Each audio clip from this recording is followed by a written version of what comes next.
Hi everyone, welcome to Zelda Speedruns. Tonight we have a Twilight Princess any percent tournament match. This is the Wolfdash tournament, and we have Simikins versus the guy downstairs in the main lower bracket round one. On commentary today we have Cordy and Jaquaid, and they will take it from here. Hello. Hello. So we got two people with pretty similar PBs. Probably might be a pretty close race. Could be interesting. Yep. And this is first round of the losers bracket in the main bracket. And so the winner of this race will play against G's next round, and the loser will be out of the tournament entirely. So Very sad. for all the marbles, kind of.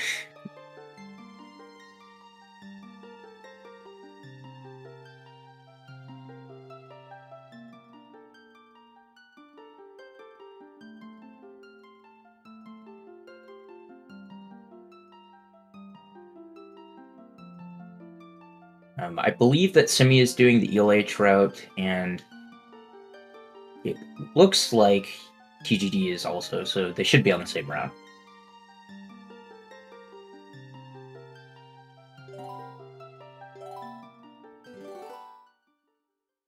Oh, it looks like we started. I don't know if... Okay. Yep. We're off.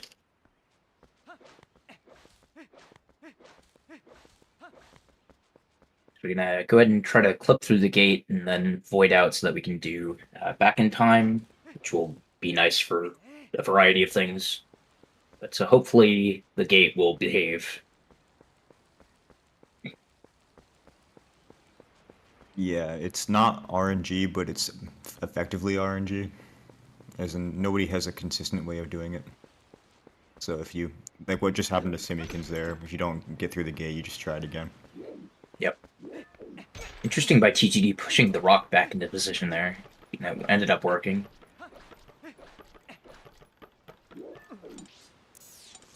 Good from Simi and good from TGD. Okay, so neither of them got D-padded too badly.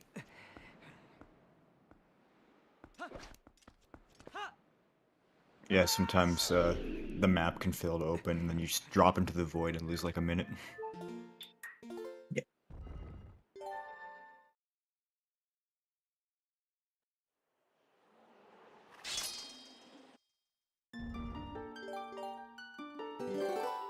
So for the next few minutes, the runners will be just chaining a lot of rolls to go through Faron in order to save Tallow.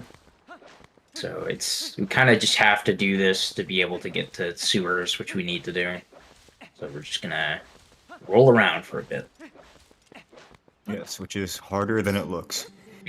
Yeah, you get used to timing the rolls, but even when you're used to it, sometimes it's easy to drop a roll or two.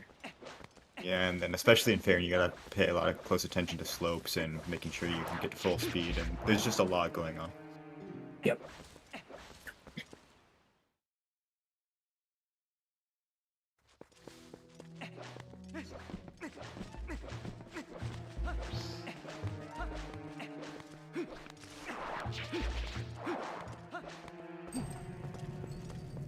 Nice, that was a very nice synced lantern.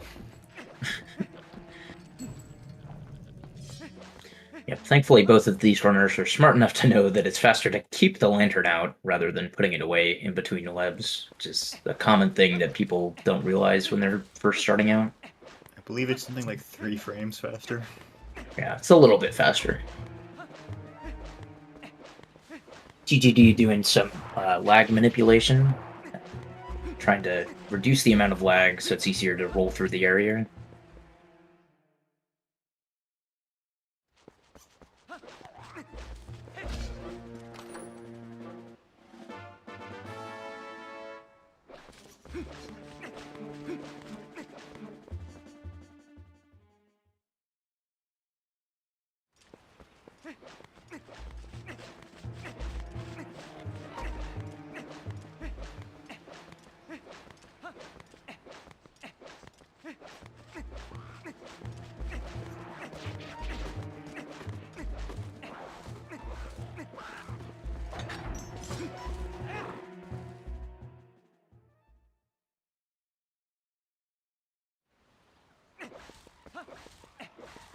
So again, more rolling. Gonna jump attack into the cutscene here to get a little bit more distance, because the cutscene will play while you're in midair. And then gotta kill a couple of bokoblins and save Tallow. Thankfully, in this category, we do actually have a sword here, so we have a way of damaging the bokoblins and don't have to like push them into Trill's shop or something. Everybody's favorite strat, Boko pushing. We will see some Boko pushing later, or I guess it would be Boblin pushing, technically. I don't know. What is Hugo? He's a Boblin. He's a huge green man. What's the difference again?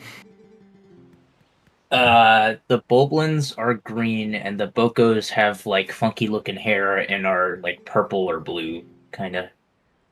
I don't think I have that much attention to detail. I don't know. The Boblins have, like, smaller heads and are just generally smaller.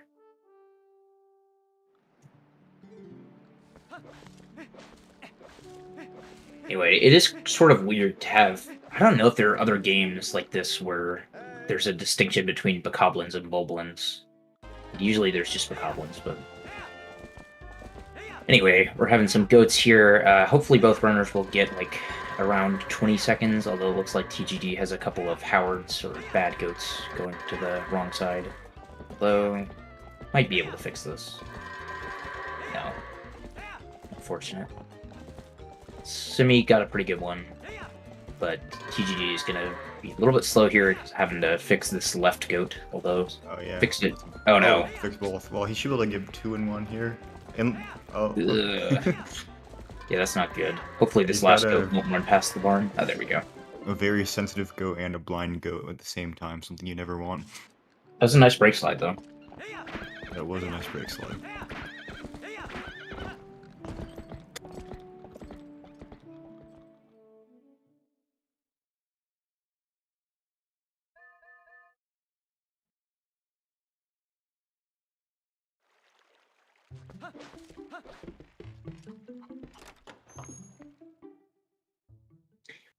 The runners are going into Bo's house now to play rock, paper, scissors, but with sumo wrestling. And also it's weighted. Yep. So yeah, this involves guessing correctly and then mashing. It's a really good part of the run. So the proper strat, of course, is to just mind game the hell out of Bo, right? Yeah, I mean, he'll never expect us to slap yet again this time. See, he never expected that. Exactly. We've slapped every time, but surely we won't do it this time. He'll probably expected the second round, at least a couple times.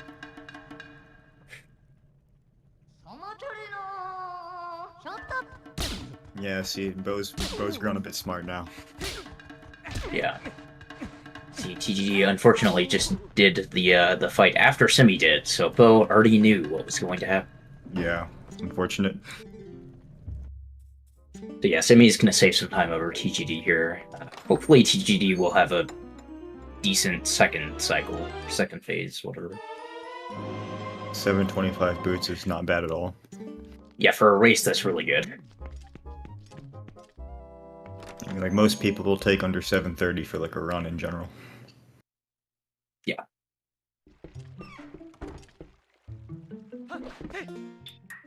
And some of us, like me, are bad enough at the game that we take, like, 8s. Oh, I take anything under 8. I don't think I take an 8. I've taken a few 820s here and there. Anyway.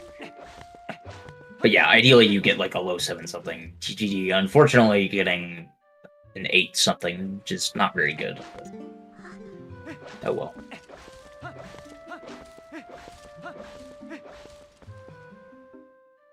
So now we have most of the early game RNG out of the way, just in the first split. There's still a lot more, but that's like the most condensed part.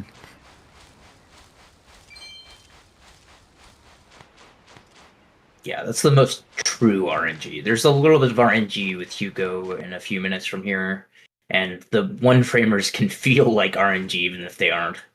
So, see. But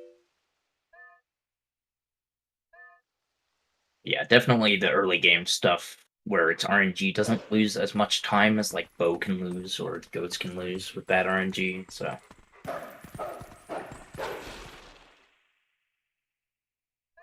nice box breaker from Simi. It saves either 3 or 4 frames. I've seen 2 different answers. Some amount of time. It's A worth bit. going It saves for, a bit. and it looks cool. So It does look cool. And the way that it works is also cool.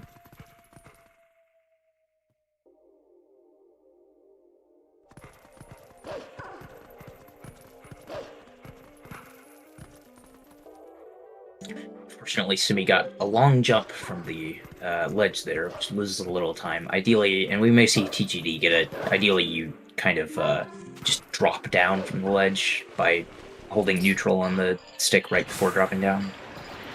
Yeah, in sewers, you're going to see lots of dashes and B attacks, and then dashes with B attacks right after them. And that's a tech called dash canceling, which lets you kind of space out your dashes, because after you do a dash cancel, you can immediately dash again, which allows you to get back up to full speed in certain situations. Like, it's very useful here where Simi is right now, because if you wanted to dash off this ledge, you would like not be able to dash when landing on the ground very quickly, but if you dash cancel off, you can get off this platform quickly and dash immediately. Yeah, you lose a lot of your dash speed in the air, so you do want to be able to dash immediately again when you hit the ground, or else you'll be walking pretty slow for a bit. And then since B attacks are fairly similar to dash speed, sometimes you'll see people use a B attack to move forward to space out their dashes better. Yeah, other than that little bit at the start, Simi's actually having a pretty good sewers here, getting the mid-text displacement, and also the tech skip at the where the broken platforms are.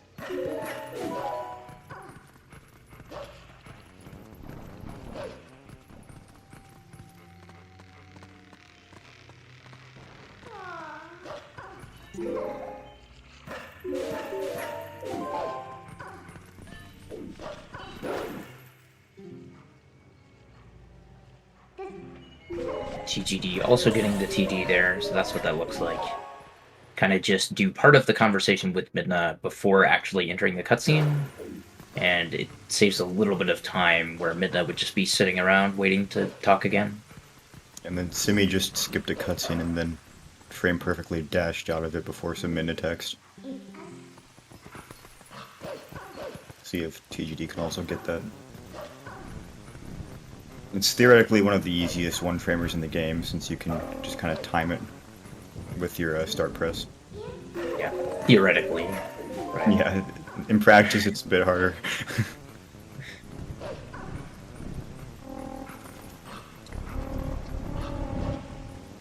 Yeah, unfortunately, the easiest way to like time it and make sure you're doing it correctly is to like go a little bit slow on your start press. Yeah.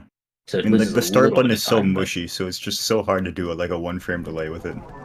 Right.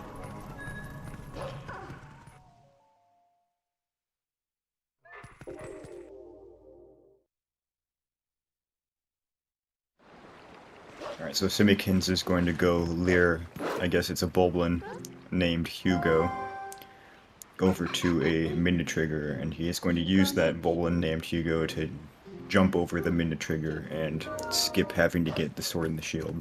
Which he already has, but he doesn't really have them. Because he did back in time, he only fake has them, and the game still wants him to get them, but he can't. So he has to do this trick. And it's really hard, and if you fail it, you lose like 90 seconds. Yeah. The game doesn't necessarily exactly care about like having sword and shield in your inventory. There's just text prompts that like lead to getting the Oron Spring Portal, which is actually the key to getting rid of this text trigger. But in any event, we have to jump over the trigger here by using our friend Hugo. And it is his birthday, so everybody say happy birthday. Anorak One Party Volblin. So Simikins is trying to push him to a fairly specific spot, and then use him as a springboard to jump over a minute trigger and then hit this air text trigger on the other side. And he did get it first try, which is pretty good. I was surprised that worked, but I'm sure that Simi has like labbed this out a bunch and knew that position would be fine.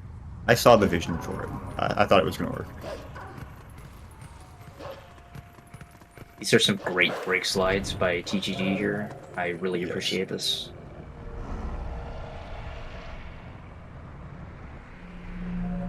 Hopefully TGD will also get it first try so we can keep the fairly close race we have.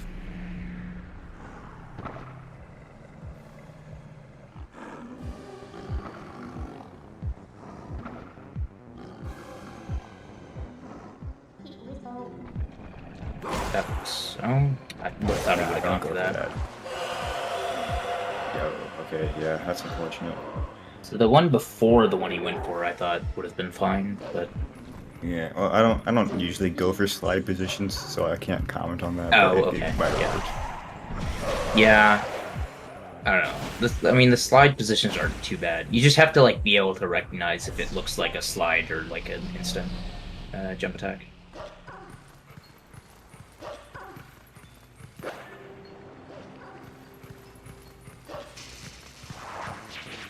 Yeah, it looked pretty close. I think it might have been just the jump too far to the right.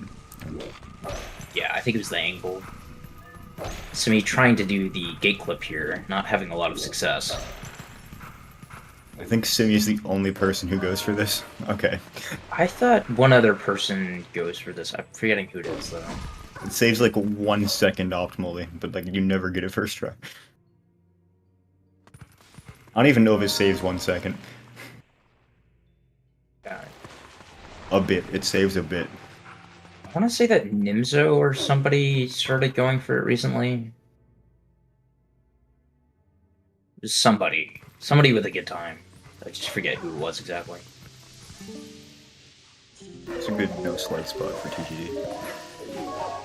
That's so okay. It works. I did not think that was gonna work. I won't lie. Hugo is so far back there. That was crazy. I thought he was gonna hit the trigger. I can't believe he didn't. Yeah. Well, it's weird because he didn't. At least as far as I saw, he didn't get like the backflip that usually makes it easier to get the instant jump attack. And so like my brain was saying like slide, but you can't slide because Hugo's super far back. So Yeah. but it worked. So second try, I think, for TGD, right? Yeah. Unfortunately, around 2.5, a little bit less than 2.5 minutes behind. Nice. First try, early master sword from Simikins. Fairly difficult trick. Has some RNG too, but no problem there. So me definitely cutting the corner on that jump over to Grove, but it worked. You don't want to cut it too hard, or else the game will think you're falling and it'll make you void out. Yeah, if you are like above a void and fall a certain distance, even if you'll end up landing on land, if the jump continues, it'll void you out before you land.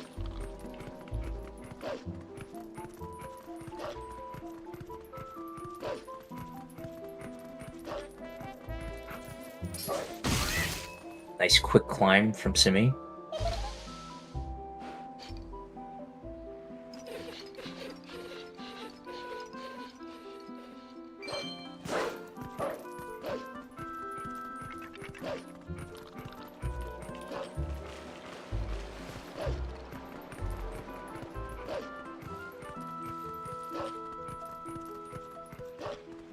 Yeah, if you climb in a way that like the climb animation would put you out of bounds, the game just kind of skips the animation.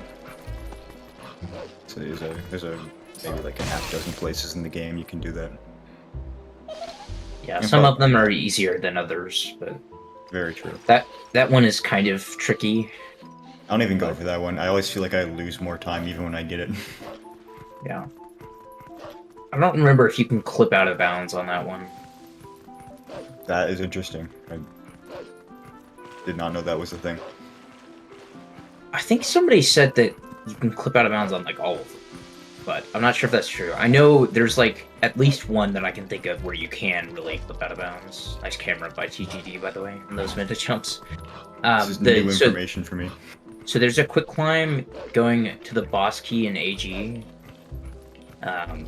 You know what I'm talking about? Like where you climb up to the boss key chest from the sand? Yes, I do. Yeah, that one you can clip out of bounds and void out. So Never I don't seen know that, as but I much about believe other you. ones, but yeah.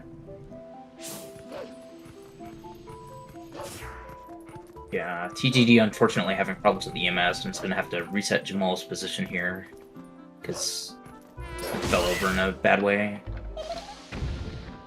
But good second try.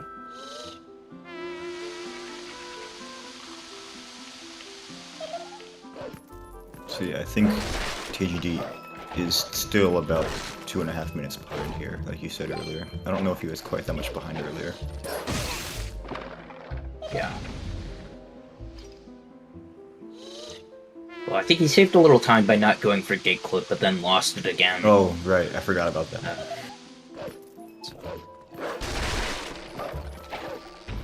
But yeah, there's a lot of game left and like tons of things that can go wrong for either runner after this point. But yeah, we haven't even gone to Gorge Void yet. Right.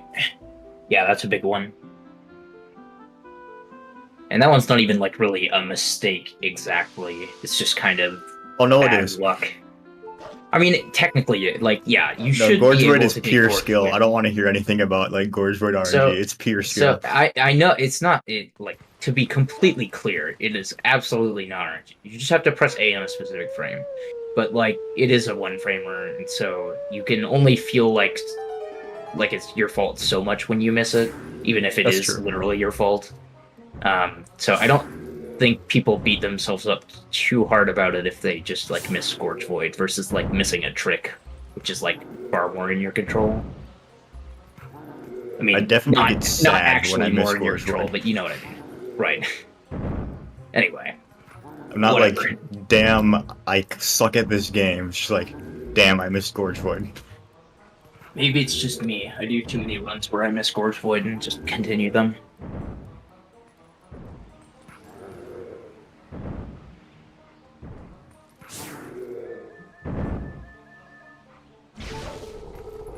It's always fun, like, to get Gorge Void like 80% of the time in practice right before doing a run, and then do a run and miss Gorge Void.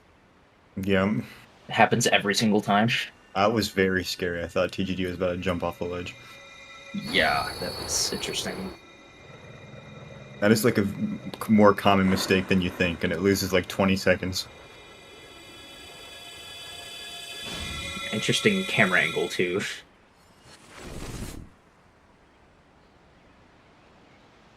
Anyway, Simi is actually on, like, a very good run right now. Yeah, Like, actually, not even you're just not for a wrong. race, but, like, just in general, getting, like, a low 21 Master Sword. I think they got a 21-23. You know, that's pretty good. Yeah, he's on pace for like a 29-14 ring. Yeah, that's crazy. Yeah, the 29 boom ring is hard. But, like, a low 29 is crazy.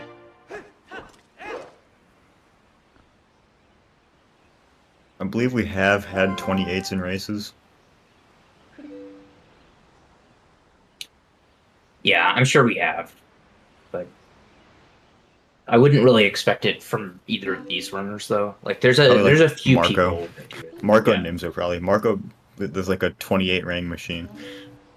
Like, I would not be shocked if I saw, like, Beast, Nimzo, Marco, Zach, JD, like, Yeah, I some of guess, those yeah. people getting 28 rings, but pretty much all of those runners have, like, a 250 or better now, I think. JD, I think, got a 250 today. So, Oh yeah, that's a pretty big PB. That was like 2 minutes, right? yeah.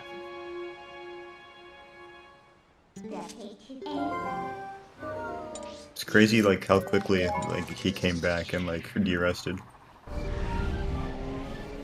Yeah, I think like just being around TP long enough and having done a million runs, like you only get so rusty.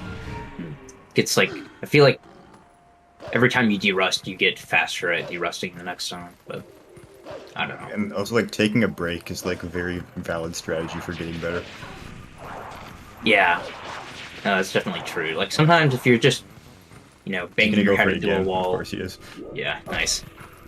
He really wants this. Gotta get it once. I guarantee you the only reason he didn't do it the first time was because he was like, oh, I can there come we back go. and do it later. They got it. Nice.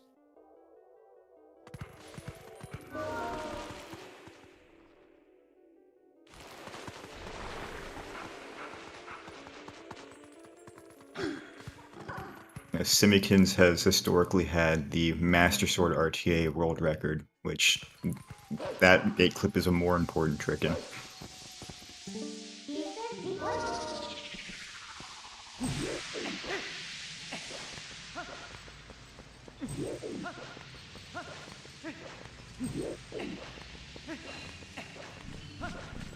Nice purple mist there from Simi.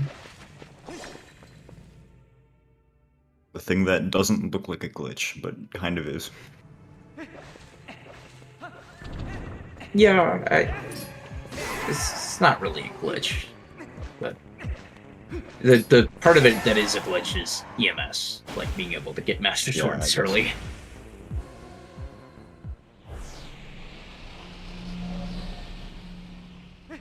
Because the fog there basically behaves the way it would if you had cleared the Twilight, I think. It looks a little bit different visually, but I think it's the same general idea.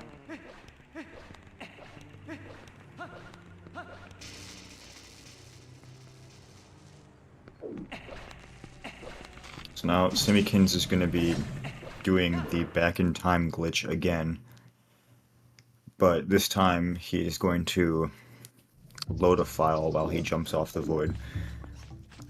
Well, first he's going to save in Forest Temple, and then the save he made at Bow earlier is going to be important again, because he's going to do a glitch called Back in Time Equipped, which will put him in a cutscene for the King Bull in one fight, and then if he resets the game and then skips that cutscene, a certain flag in memory will be maintained that has to do with, like, the boss fight, but also is the same flag in memory used for how many monkeys you have at Forest Temple.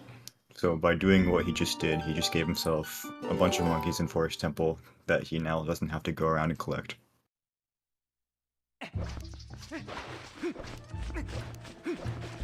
You don't see them yet, though. Yeah, you won't see them until Simi goes into the outside area in a couple rooms from now. And it will look like there's only 4, but in reality there's a lot more than 4. I mean, I think there's only 4, and it just deducts 4 from your boss flag value, but I'm not entirely sure about that.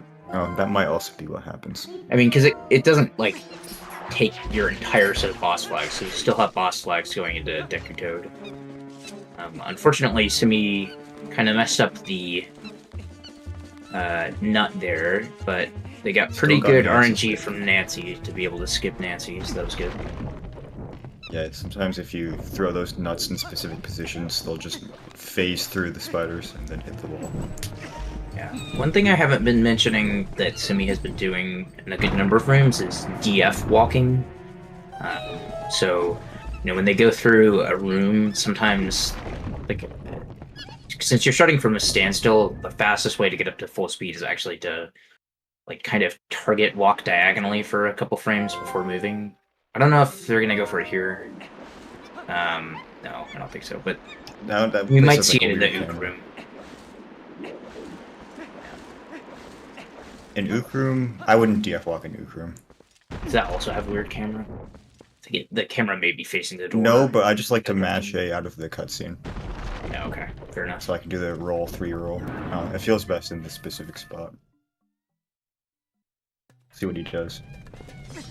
Oh, he just runs up to full speed. That's another viable option. They both all take similar amounts of time. I believe running up to full speed like that loses 2 frames to an optimal DF walk, but it's hard to optimally DF walk in a lot of places, or you can get like analog glitch sometimes. And it's not always the optimal strat, but it is in a lot of spots. Yeah, isn't there another thing where you can like roll and then walk 3 frames and then roll again or something? Yeah, that's the second fastest. Okay. I did actually do the math on all of these because they all go different distances over different amounts of time. But DF walks basically save 1 frame of full roll speed time over roll 3 roll, which saves 1 frame or so of full roll speed time over just walking. And how much does it save over just like immediately chaining rolls, if you know? I'm just curious. I don't know, but I know that's probably significantly slower than all of them. Yeah. I'd have to do the math on that. I haven't actually calculated that, but I'm pretty sure it's quite a bit slower. Right. Because you just don't get like full speed rolls that way, right? Well, yeah, like your second roll isn't a full speed roll, and then you have to have that slower speed for the full 20 frames of the roll. And then I believe your third roll is full speed, but I could be wrong on that. So it's not like disastrously slower, but you do have like a full roll of slower speed. Right. So now that Simi has the boomerang, they're gonna go over to the exit of Faron to go ahead and... Basically, the next section we're going into is just to clear the Twilights as quickly as possible. Because we need to clear Elden Twilight to clear Linear Twilight, and we need to clear Linear Twilight to basically do most of the stuff in the late game. And so we're just gonna see a lot of wolf movement. This segment in particular is one of the harder segments in the run. Probably not the hardest, but still difficult. Did Simi just DF walk into the Farron escape setup? Oh, sorry, not DF walk. He just like break slid his wolf into the Farron escape setup. Yeah, I think a few people do that. I've seen Simi do that a bunch.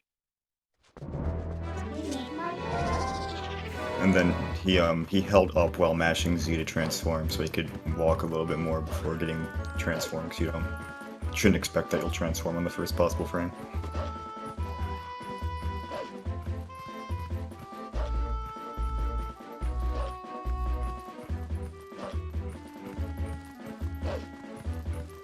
Looks like TGD will be getting a high 31 range. Simi had a lot of confidence there in exactly where the mailman trigger was. Cutting the corner a lot, actually, towards the end of the position. But for those who don't know, the mailman trigger there is like basically just a giant circle. And so we just kind of go to the edge of the circle along the wall and use that wall to LJA past the part of the circle that we would normally run through if we were just hugging the wall. No, there's actually nothing there. Simi just LJ'd for no reason. That's right. Yeah, the mailman doesn't want to give us anything, definitely. I mean, hopefully we just won't see the mailman at all this run. For either runner, but we'll see. Simi is... Time difference hasn't really changed at all, it looks like. Yeah, it's still like 2.5 minutes. Simi's coming up on Gorge Void here. So after Simi kills these messengers, they're gonna try to go for a 1-frame jump attack when the portal at the top of the screen kind of reaches the top. And getting that saves like a minute, so... Oh, and he didn't Looks like they missed it. Yeah, so right, that's so a TGD big opportunity for TGD. Yeah, that's how TGD can start his catch-up.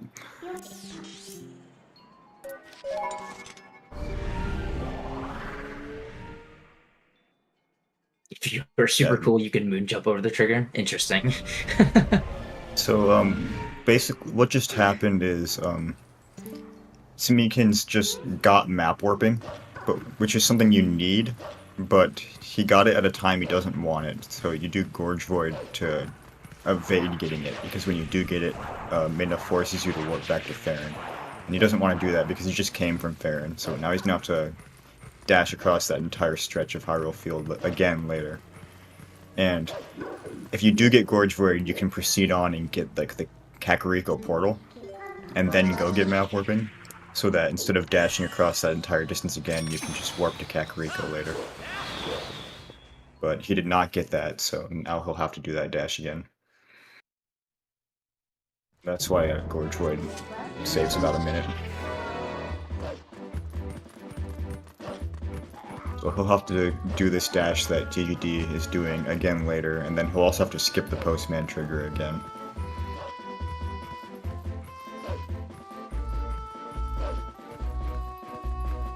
And actually, it's interesting, if you know that you're going to miss Gorge Void, it's actually optimal to not go for Postman skip at all, because you have to do it twice if you miss Gorge Void. Right, but generally you can't read the future, and you should not expect to fail Gorge Void. Right. Some days I do feel like that, but no, you shouldn't do that. Granted, like, to be fair, if you're like getting 10% Gorge Void consistency in practice or something, first of all, you should mash if that's the case. Honestly, yeah, sure. You probably have better consistency, but if that's happening, then it might be worth it. Like overall, on average, I don't know. It's like my copium. Like if I failed Postman skip, I'm like, oh, I was probably gonna miss Gorge Void anyway. Well, the funny thing is, like, all the runs where you miss Mailman skip, you like necessarily get Gorge Void just to punish you.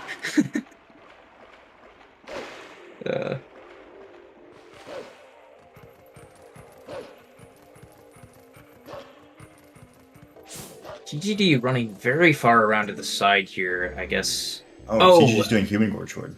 Right, that's why. So TGD's doing a different strat for Gorge Void that makes it... Well, it's still a one-frame window, but he's making it so that he can use 2 different buttons to get it. See which one he gets it on.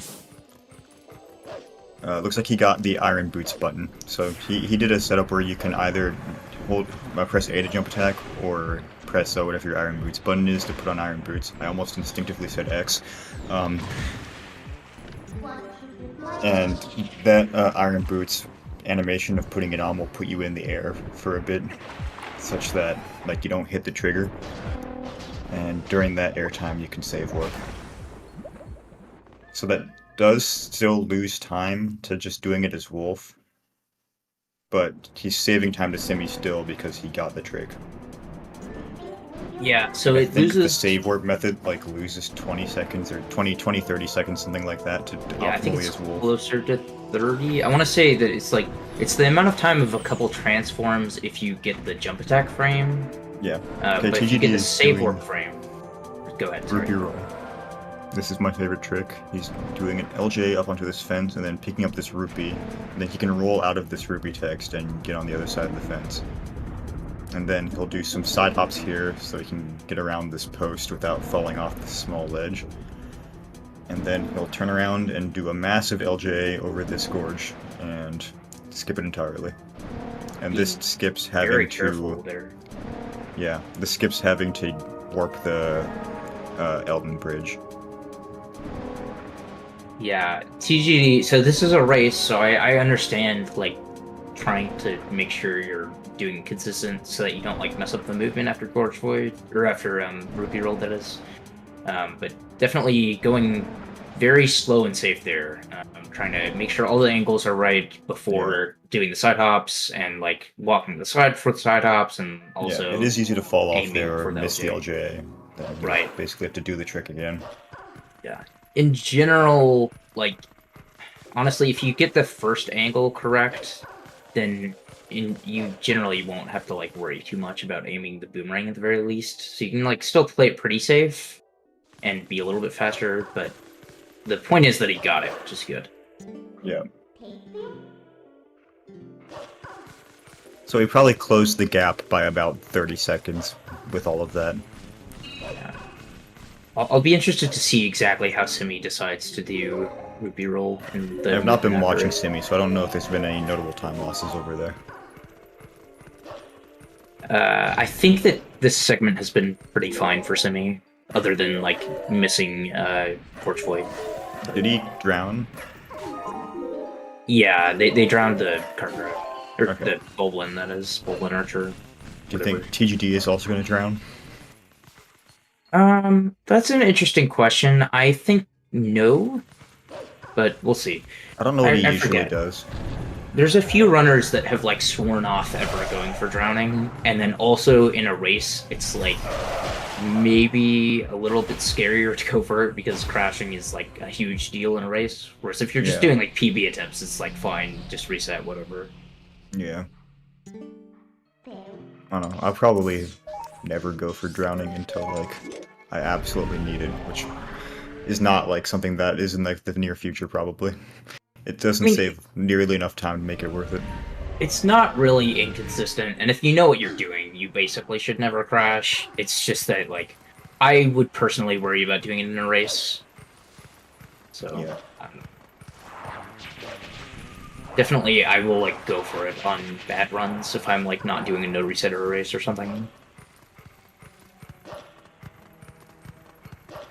Or even I should probably go for it on good runs, too. It's not that hard.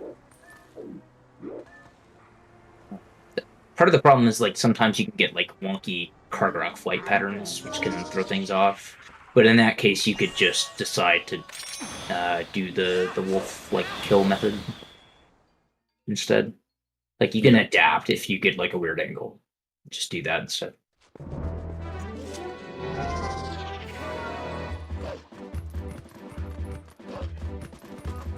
Anyway, the crash we were talking about, though, is, like, so if the Boltland Archer drowns, but also you get grabbed by the Cargarok, then the game will just crash.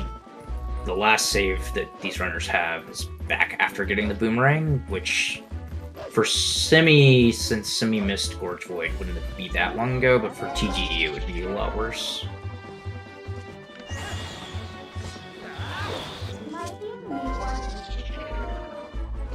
Simikins just did his second postman skip. Or Simi, yeah. TGD won't have to do 2 postman skips because he did get Gorge Void.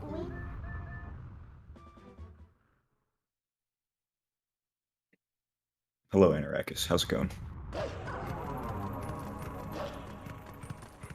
Simikins, more like Simi wins, get owned TGD. So true.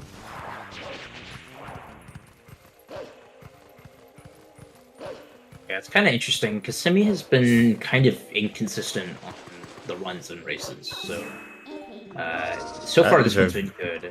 Really early. Oh no, I forgot that Simi does this trick weird. Simi does like a different version of this. I was like, wow, he transformed really early, and then I remembered that Simi has his own thing here, and it seems to work. Yeah, I think a couple other people do it that way, but it's definitely most people use the white spot on the ground. Just that like camera angle for the roll, just like I just think like there's no way that could possibly work, and then it just does. Simi also being very careful with the boomerang throw. Yeah, well, that was a pretty. I think he did all of that generally faster than TGD did. Yeah, I think so.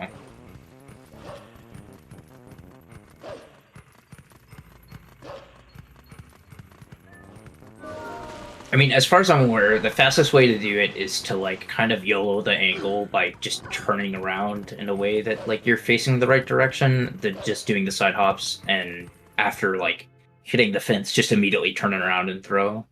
Yeah, what I do is I set up my angle before the side hops in C up, and then I just do a 180.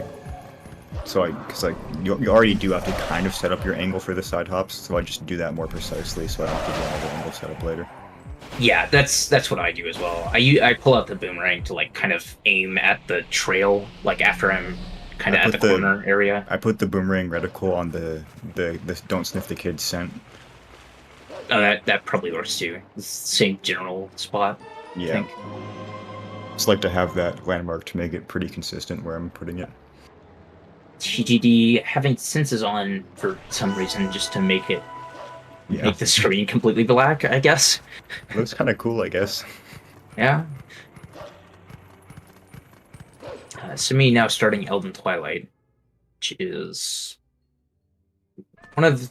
I mean, there's a lot of moving parts in this segment, so it's easy to lose time, and it's just the most a very pure high skill ceiling. part of the game. Right. So that was RNG.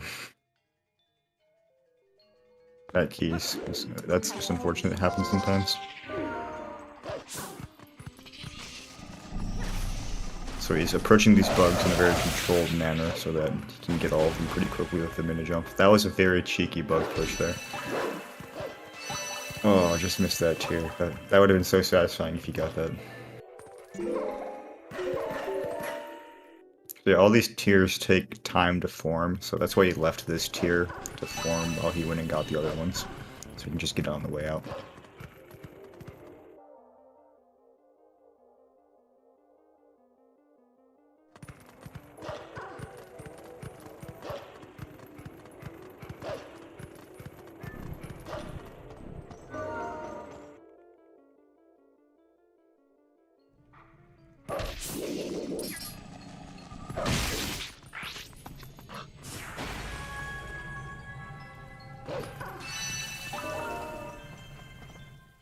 We'll be able to see how much time TGD is behind in just a second here. He's going to warp back to Kakariko now. And, looking like it's going to be about 2 minutes 10 seconds or so. Might be a little bit more than that. But yeah, it's under 2.5 minutes for sure. I severely underestimated how long warps take. Yeah, they take a while. Yeah, it's a little interesting that TGD didn't really catch up much there despite getting Gorge Void, but I think it's just, in general, a lot of parts of that segment were just kind of slow. Yeah, I guess I wasn't watching. I didn't see if TGD drowned or not. Yeah, I didn't see that. I didn't see if, like, the foreign escapes were bad, but I think in general it's probably just various movement things. Simi had like very casual fair and escapes, as in he just like walked up and did it. So I think Simi probably saved time on those. Oh, Simi just lost like 15 seconds with that. Well, probably not that much, but like yeah, not 10. Quite that much. But I don't understand what Simi was doing there. So Simi is going for a double, like, so you do dash cancel and then a B attack and then jump across the roof toss. I want to say that people have said it's faster now to just do a dash and then a B attack on the next rooftop. Beast did time that and said it was faster. Yeah. So Simi still doing the older way of doing it, which, I mean, I don't know how much slower it is, but anyway. It's definitely easier to screw up. Yeah, I mean, it's not difficult at all, but Simi definitely showing that it is possible, I guess, to screw it up. So. Alright, so he jump attacked that bug from far away, so it always jumps to the same spot where it did. And then he uses some side hops to get up here quick. Yeah, I think if you attack the cupboard from like too close, the bug will land up on the ledge, and then you can't really get it until it goes down onto the ground, so it's just slow. So Simi is doing a trick called Wolf Bomb House Skip, where he tries and get over this ledge without going up the stairs, because there's a trigger for this bug on the stairs. But if he gets to it fast enough like that, he can kill it before it goes into this house. And then the house just marks itself as already completed, so you can skip the about 40 seconds that house takes to complete normally. Yeah, that was very clean from Simi there.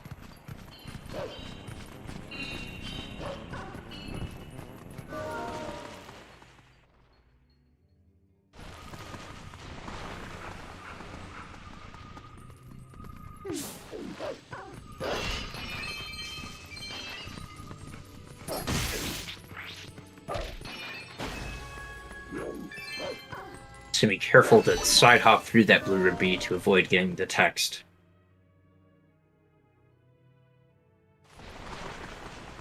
TGT having some trouble with the platforms here. Oh man. Oh, yeah, didn't quite get a side hop there. Yeah. See if TGD does the other version. Yeah, he does. So that's how it looks like the newer way.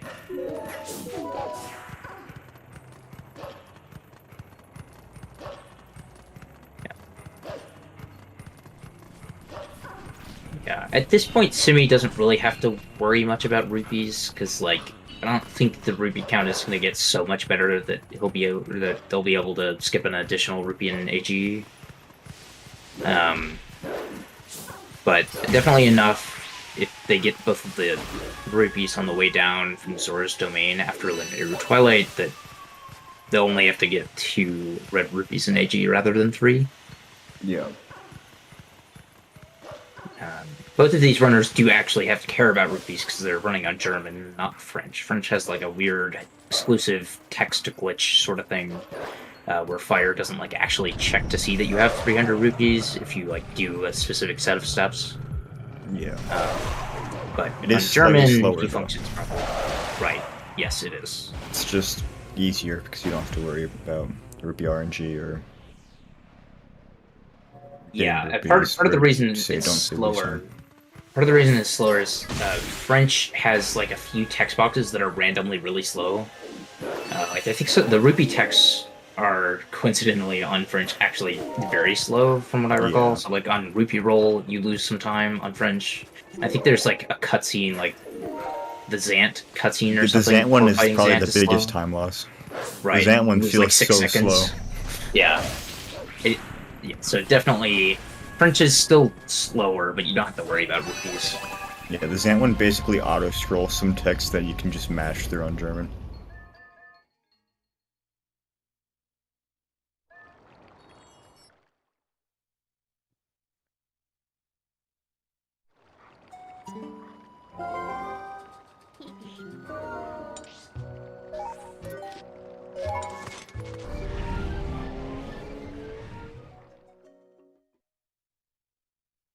So still If a pretty good Simikins run has for the little Sim. Nehru vessel split of his entire life, he could be back on PB pace. Right, like that was definitely a good Elden Twilight from Simi. It's sub 7, which is very nice. Although I will note that like the community sub best is like a low 640 something, I think, which is crazy. Yeah. But anyway, but definitely sub 50 Elden Twilight for Simi. That's pretty good, especially in a Nimzo race. got the community summer best in his race.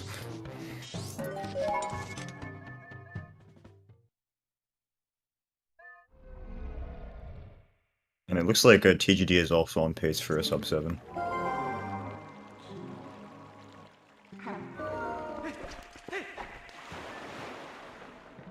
Maybe.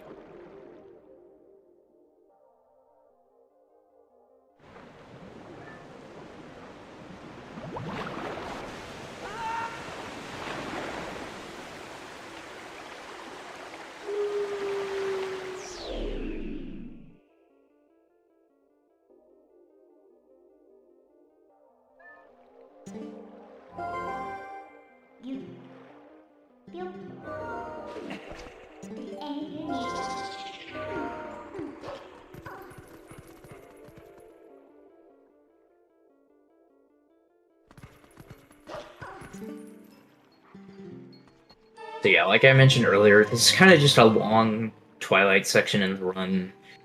First, you like do all this stuff necessary to get the Elden Vessel, and then you do Elden Twilight, and then you do Linear Twilight. And it's just all in a row on the ELH route. It's a little bit different for like Pillar Clip route, where you would do some of Lake Bed earlier, but both of these runners are doing ELH, which is technically the fastest route.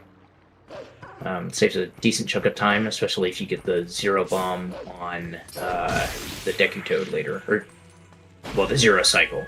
It does involve a bomb.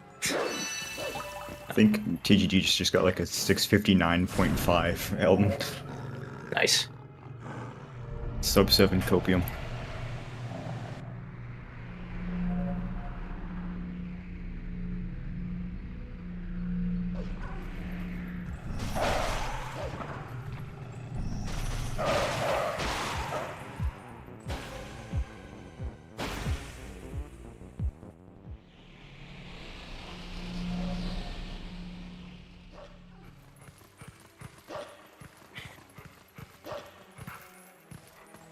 Simi, no, don't do it. Oh my god. I'm never going for that. Yeah, they got it. For the Hylia hop there, it's crazy. Is that what it's called? Yes. I'm never doing Hylia Hop. I was about to ask if they were gonna go for it, and then... Yeah, oh my gosh. TGD is not currently playing the video game. It's very sad. Or Stupid Jump. I think a lot of jumps are stupid. Like the one that Anno does on rooftops. I think that one's stupid jump. You mean Anno jump? Oh, is that just Anno jump? It's It can Anno also be jump. stupid jump. Risky jump. Risky but jump to note. It saves 4 seconds only. Yeah, highly hop definitely does not save 4 seconds. It's like a second or so, I think. If that. Because you get a ledge grab, so you have to like climb up slowly.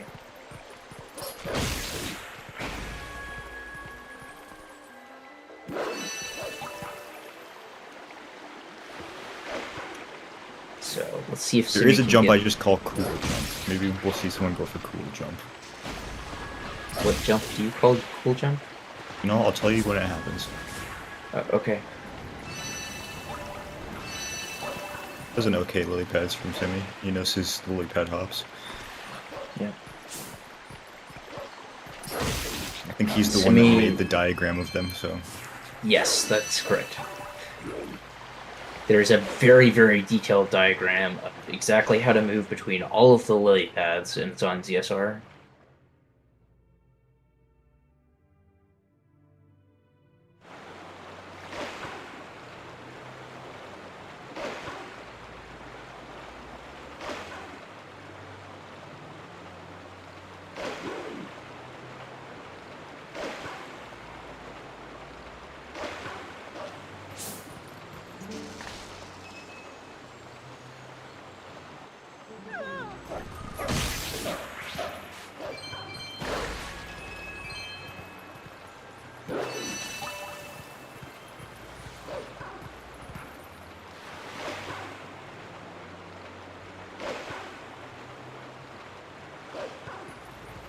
Yeah, I'm a little worried about TGD's rupee count here.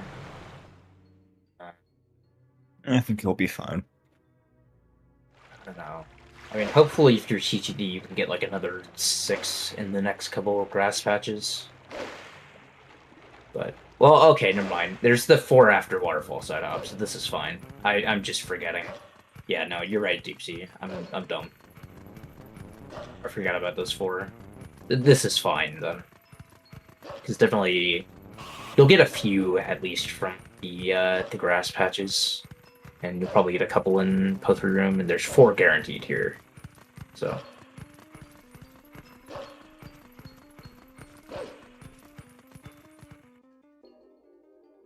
Although, 4 guaranteed. One of them, 3 if you do that. Yeah. It still should be fine. Like, getting around 3-ish from these grass patches is probably pretty normal. Like, I would be disappointed personally if I didn't get at least, like, 3. I think he's chilling. Not quite the double. If he had, like, 25 right now, then that would be cause for concern, but he doesn't.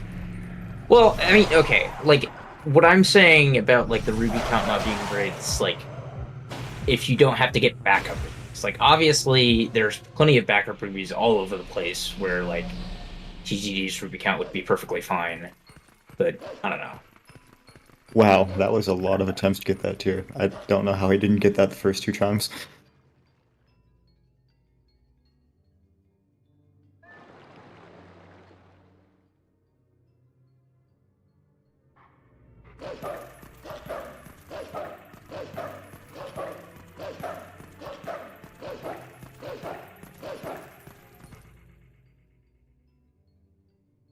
Interesting how much Simi caught it back up with his PB just in Elben. He must have like filled Bombhouse Skip in his PB or something. Yeah, I think that may be a thing that did actually happen. I mean, and that segment wasn't even perfect for Simi either. As obviously, Simi messed up the dash canceling on the rooftops and fell down. Yeah.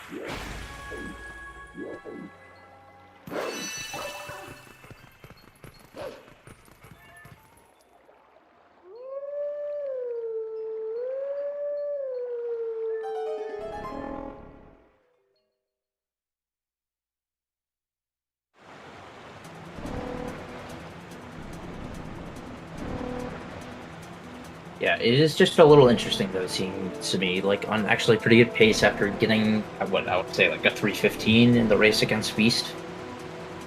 Definitely, I guess, took all of the time lost from both runs and just shoved it into the one run.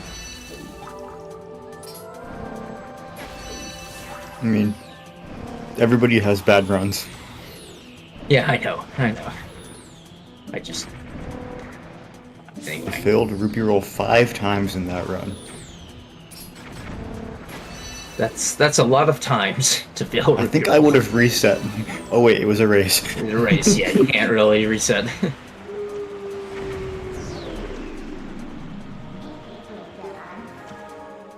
Yeah, I mean, interestingly, Beast ended up actually losing that next match against Wabi, and ended up being in losers. Yeah, I didn't watch that, so I don't actually know what happened. Yeah. The bracket's not all, like, completely lined up on what round people are on right now. So, like, certain parts of the bracket are ahead of others, but Beast is, like, now, I think, in top 8, I want to say, after, like, winning a winner's bracket I'll check for match, you.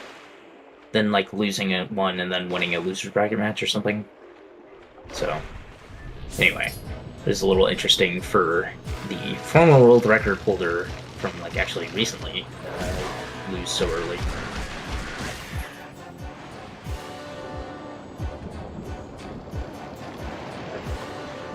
Anyway.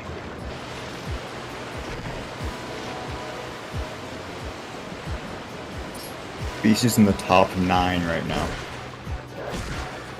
Well, he'll be in the... Yeah, he'll be in the top 10 after this race, sorry, yeah. Yeah, the bracket isn't really... It's hard to say at this point. No, just with how the losers bracket works. Because he'll still have to... I mean, 8 people will be eliminated in the losers bracket before Beast has a chance to, like, lose. Oh, okay, yeah, that's that why I makes was saying sense. top 8. Anyway.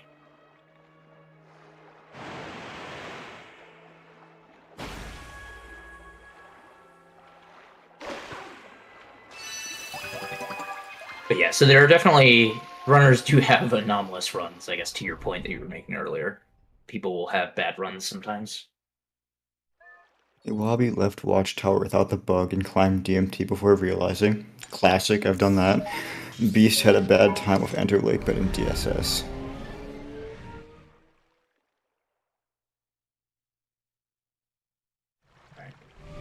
I'll be interested. I don't know if Simi goes for both of the Zora's Domain yellows or like just one of them. I think that what people do here is a little bit mixed.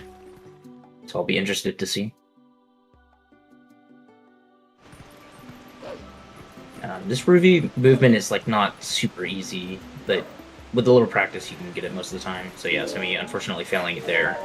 But still has enough rupees with just the one, though unfortunately not taking damage from the fall. And thank God he didn't take damage there. Yeah, well, I mean, that's not a good thing. Yeah, But he's gonna have to take anyway. damage in this Shadow Beast fight. Optimally, at least. I bet Simi is gonna go ahead and just void out a couple extra times on Plum. But we'll see. It is faster, like you were saying, to take damage from the Shadow Beast, but it kind of messes up the Shadow Beast positioning and like makes it really funky. So we'll see.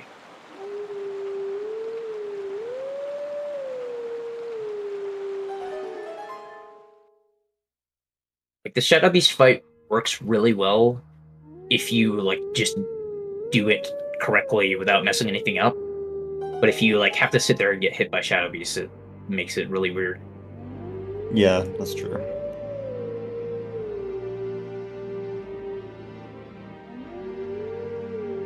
I think if I had to take damage, I would just do the easier version of the fight because Right. that one's more consistent if they aren't in consistent spots, for me at least. Yeah, that's definitely true.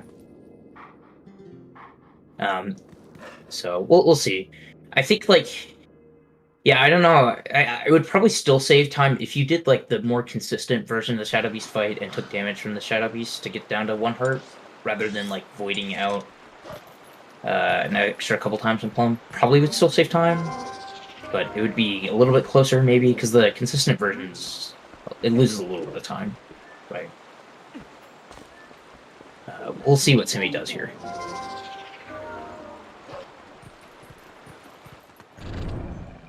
That was interesting. Yeah, the barrier didn't fall until Simi was in the cutscene spot. I wonder if he did that on purpose. I thought he like missed it or something. Yeah, I don't know. Okay. It looks like Simi is gonna just void out a couple extra times. I think it's at least worth to get hit once by the first guy. It's definitely faster than doing one of those voids. Yeah, well, anyway, I was apparently correct, though, that Simi was just going to go ahead and do probably the more consistent overall thing, that even if it's a little bit slower, and just void a couple extra times on Plum. One of the other things to worry about there is, like, sometimes you can get, like, hearts in the cutscene, depending on your positioning, during the Eyes of Shadow Beast fight, like, after the fight.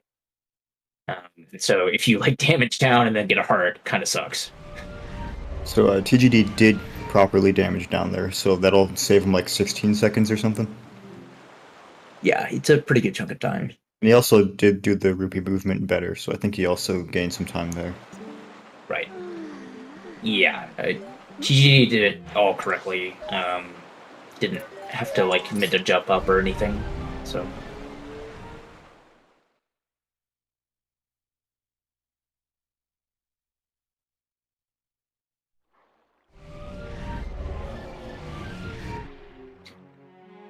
Curious if Simi has decided to start going for the Plum cutscene skip. Looks like it. Looks pretty good here, too. Very nice. Yeah, so what Simi was doing there was basically just doing a couple jumps around Plum's cutscene trigger there to be able to howl at the howling grass without actually triggering the cutscene, which would be slow, so...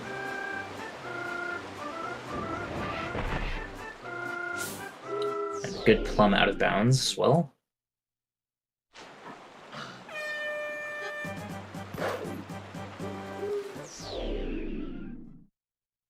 Yeah, it is kind of convenient that you can just, like, jump attack into the void from where you spawn here.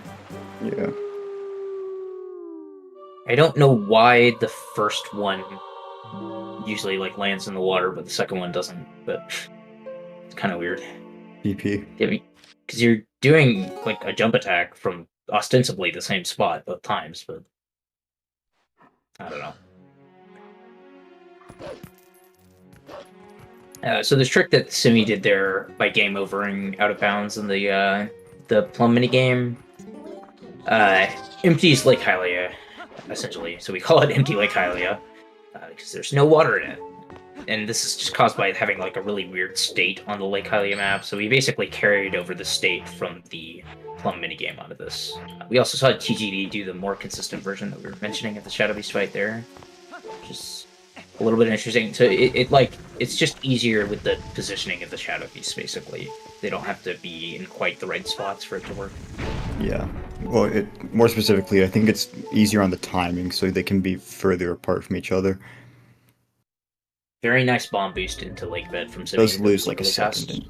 And yeah, it looks like Simi is now ahead of his PB again, that's hype. Yep. Ahead of your PB that got Gorge Void, but you missed Gorge Void on this one.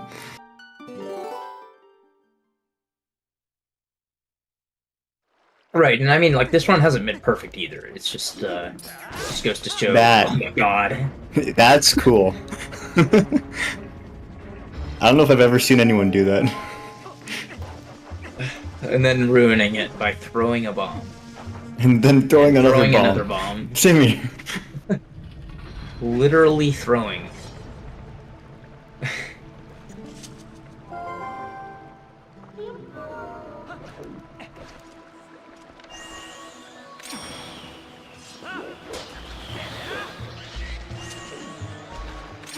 So we're not doing the cooler strat of, like, pulling out a bomb before doing the LJ there, which saves a little time, I think. Well, I mean, assuming that you still need to drop that extra bomb. Everyone has their own bomb pull style. Yeah. You have to empty the bomb bag basically before finishing this segment optimally. Or, like, at least be within a few bombs. And so people just kind of drop bombs wherever they can, and it's a little difficult to do the movement without, like, just throwing a ton of bombs on accident or, like, pulling your sword out when you, like, kind of want to put it away immediately. Anyway. Oh, yeah, there's a fairly recently discovered strat in Deku Toad where you can use the boomerang to empty bombs faster, and we might see that from Simi. Yeah, I mean, like, Simi's bomb count is fine here. He has, like, they have maybe a couple extra bombs compared to what I would normally think people would have here, but... Let's see if he does it. Well, he's also going to go for the 0 cycle here, which is more important. And that's it. Good. So that saves something like 18 seconds. Boomerang drop strat, by the way. That's cool. Or like 12 seconds or whatever. And yeah, he did do the faster bomb dropping strat there. Yeah, and the faster way of doing the deck to slashes, although not doing the thing that they found out gold about for Simi? throwing the bomb with the... Yeah, probably. Looks like it. This is a wide glotter, so that's like a 10-second gold. Yep. Not been watching TGD, but he posted a bunch of question marks, and it looks like he failed Empty Lake Hylia bomb burst. Yeah, I didn't see what happened. It looked like the setup was fine. I didn't... Sure what happened there. I guess TGD was trying to do the bomb boost without, like, blowing up the rock first. As well. Which is not quite what you're supposed to do.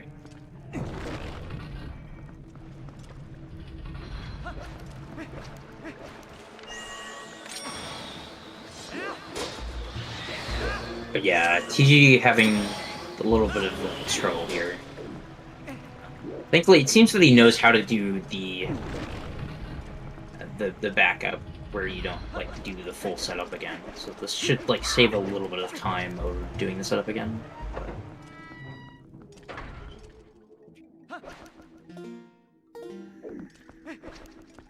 But didn't pull the bomb there. Yeah, this strat is a little bit difficult. It's more difficult than just doing the setup, but the setup is, I think, slower if you're, like, respawning from the game over. Yeah. Or at least try to get too early during the backflip. Okay. Alright, well, Simi needs to make sure to nail this Morpheal, because dying in Morpheal would probably still put... Well, that would even it out a bit. Yeah, TGD would probably still not be ahead, but would catch up a good bit if Simi dies to Morpheal, but hopefully Simi will just do the fight correctly. That looks pretty good. Oh no, not. It's early, I guess. Oof. On the bright side, TGD won't have to drop as many bombs in Lake Bend.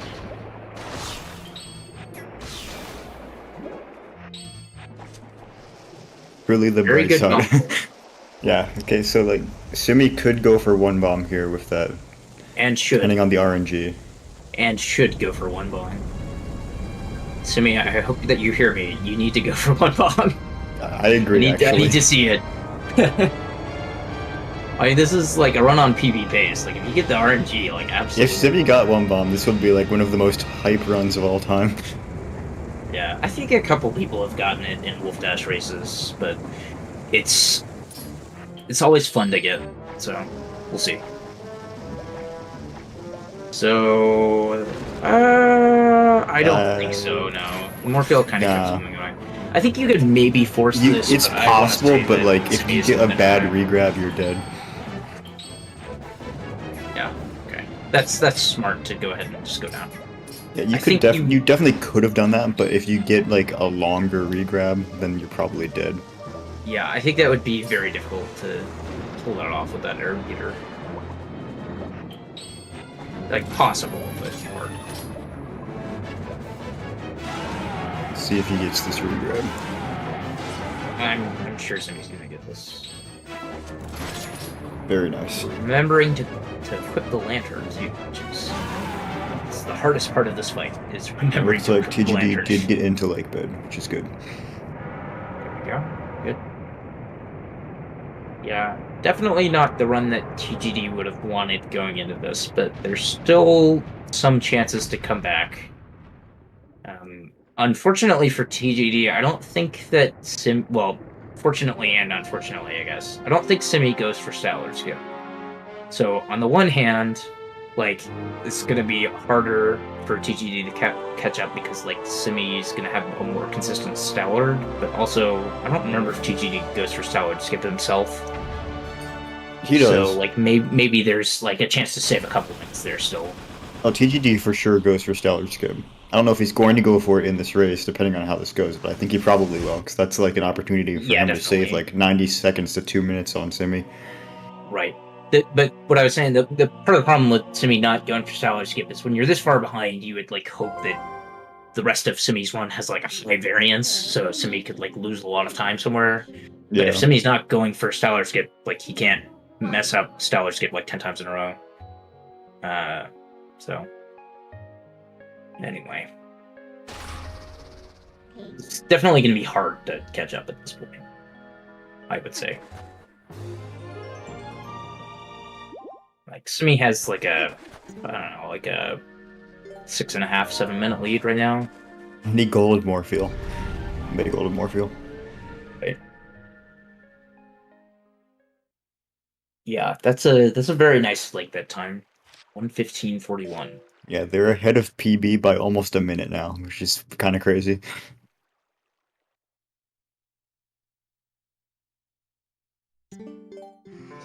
So yeah, the run gets a lot more consistent after Morpheal.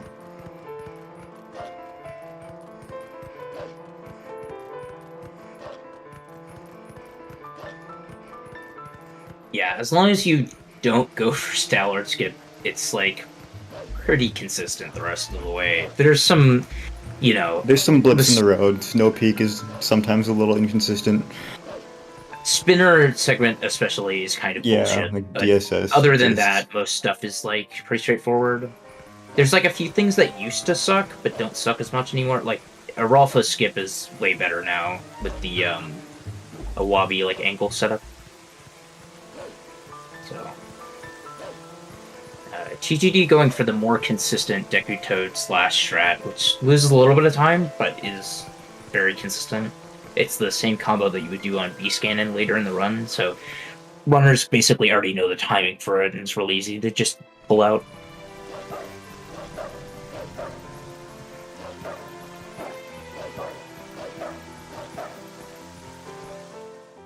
So it's going to be very hard for TGD to make this back up, but I would not say that it's over for TGD either. If TGD plays like a very solid rest of the run, he can definitely make back up this time. It would definitely help to get a one-bomb Morpheal, for sure. Yeah, I assume we'll at least see him go for the first regrab, just to see if he gets it if he has the RNG. I don't know if I usually see TGD go for one bomb, but I bet it's on his mind that it's like, I should probably go for one bomb. Yeah, I mean, what does it save, like 20 seconds or something? I mean, lots of factors, but on average, probably something like that. I think Nimzo Yeah. posted some examples lately, and it was something like that. Okay. Yeah, I mean, if you're TGD, you kind of just gotta roll the dice on everything that you could do to save time. Just hope that you can save enough and that Simi starts messing stuff up.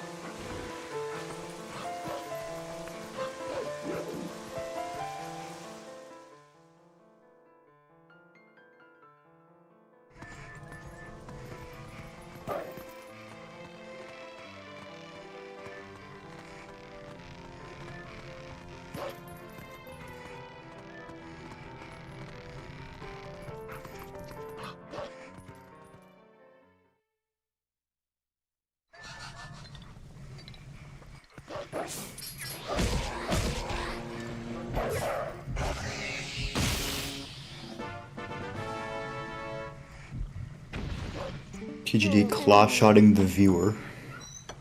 Capital D colon. Fun if he claw shots the tentacle. Apparently not going for it. That would cause you to drown, so don't ever actually do that, but it is funny.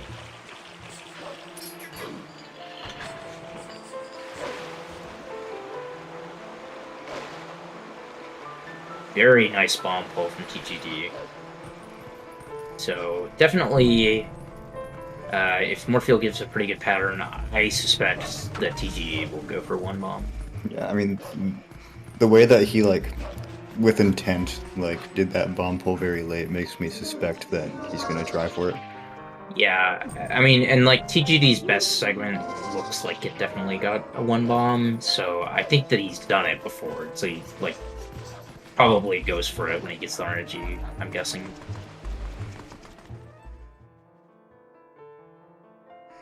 Does not look like this is the RNG. No, actually, yeah, this is it. This is it. Yeah. Just needs the regrab. His first Morpheal regrab kind is of pretty sketchy. turning the wrong way, but good. That? It's kind of slow, but I think if you go pretty quickly here, you have enough air. You need a good regrab here, though. Oh no, instead. TGD, no. That's very unfortunate. Yeah, that sucks. Yeah. Probably would have been better to go ahead and take off the iron boots and keep the claw shot equipped there for like what's gonna happen after game over here, but it's okay. So what happened there was the first regrab, he basically just got unlucky and it took longer than usual. So he had less time to get a good frame for the second regrab, so he was basically gonna just have to go for like the first one, or it would be likely that he would drown. And the first frame he got was a little sketchy, and it didn't work. Yeah, that can just kind of happen sometimes, which is really unfortunate. It's part of why one bomb is risky, even if it like looks good at the start. Oh, unfortunate bridge for TGD there.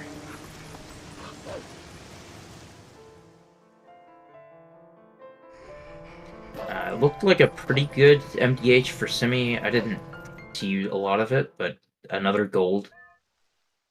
Now, I think Simi's splits are actually fairly new, so he's, you know, they're getting a bunch of golds here. But, you know, Simi's sum of best probably isn't completely reflective of their skill level. Yeah, I'd say so.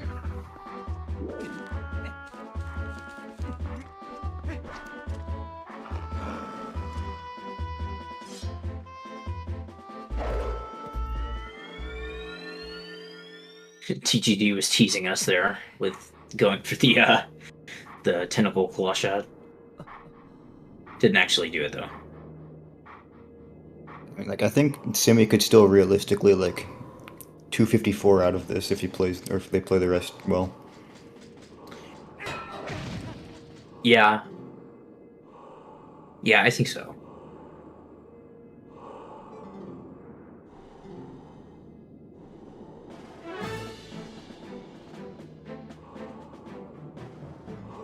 No, Simi does not do Stallard skip. To my knowledge, at least. Maybe we'll see them pull out of their back pocket this run. But I think it's clear that they should not go for it with this lead. Yeah, so for reference, Simi is basically playing at the level of my golds up to this point. TGD could go for one bomb again here. Do you think TGD's gonna go for one bomb again? That doesn't look good. Yeah, that was not it. Yeah.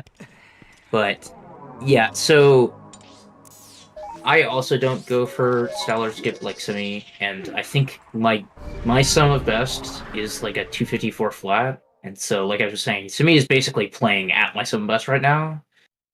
So if Simi just does that the rest of the way, then yeah, they can definitely get like a 254 or something with good play. I think that's like plausible, even without Stellar Skip. And they've golded their last 3 segments. Right.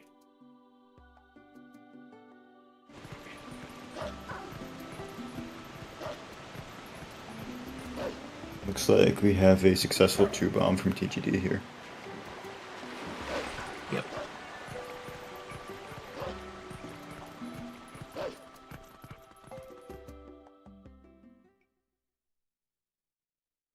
Yeah, I'm a little curious what the fastest time is without Stellar Skip. I think it's better than a 254, but I don't remember exactly what it is. I could be wrong, though.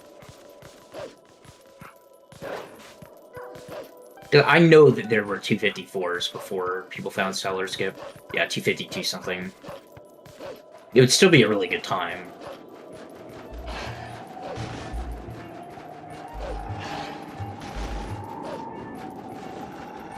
Yeah, okay.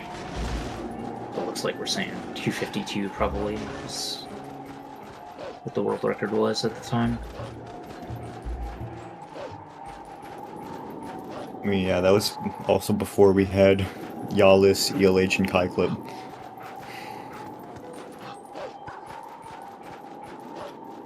Yeah, Norgor was around for a long time. Getting rid of Norgor was recent-ish, right? So. Yeah. I mean, I think the only like major time saves since then have been Yalis, ELH, and Kai Clip. I can't think of any others off the top of my head. Yeah.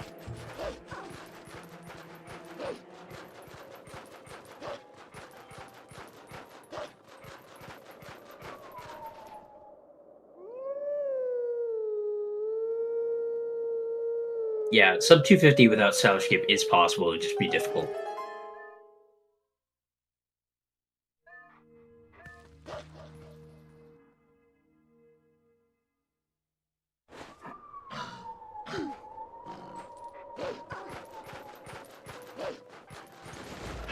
Like, if you take out... So if you take Nimzo's world record and then basically just pull out the time that he saved from Stellar Skip, it would probably end up being like a low 250, so it's definitely possible. I mean, because Nimzo's run is not perfect either. It's very good, though.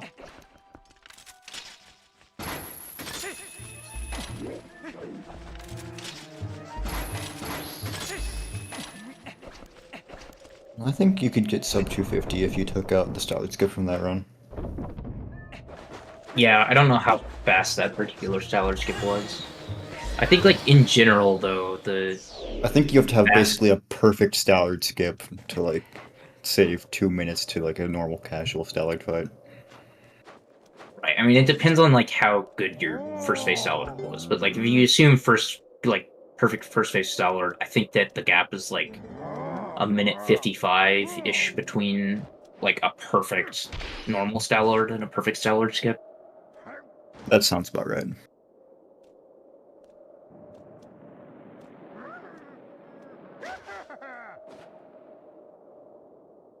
Both of which are rare. Right.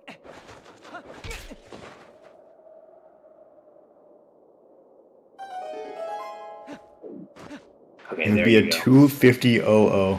Amazing.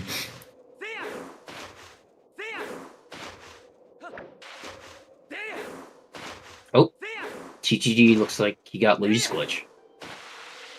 So TGD actually wins this race now? Yeah, based on swag points. I don't Since know, we all Simi know- did do that cool jump in Lakebed earlier, so they might be even on who wins the race. It's interesting. Yeah, we're gonna have to count up the swag points later. As we all know, each swag point is worth 30 seconds of race time. So it's a big deal. You gotta Yes, win I the did know swag that, battle. yes.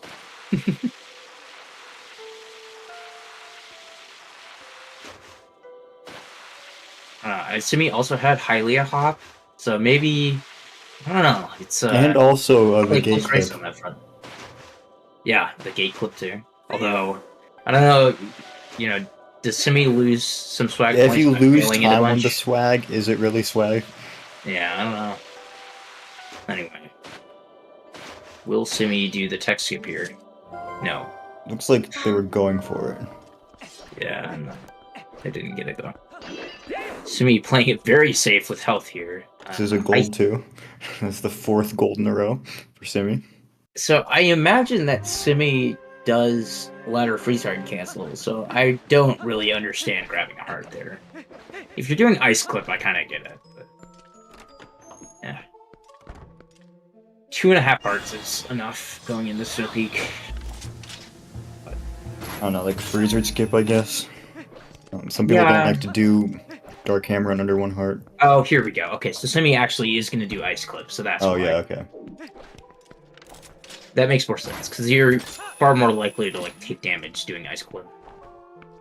So health matters a little bit more.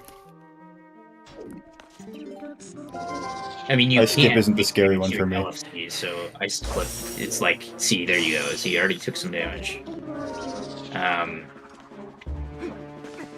But he's through, and then they'll be going to do freezer skip, which is another one that can do some damage, but yeah, Simi knows how to do freezer skip. We do intentionally take half heart of damage to like clip past the freeze hard, so you need like at least half a heart, or like a little over half a heart to be able to make it into the Dark Hammer fight. But usually people don't mess it up more than like once. So, I don't know. Like, Simi definitely would have been fine with this, even without grabbing the hearts, but it's alright. I mean, maybe it was wise. As you know, there are hearts anywhere, so they need to be wary if they could die. Yeah.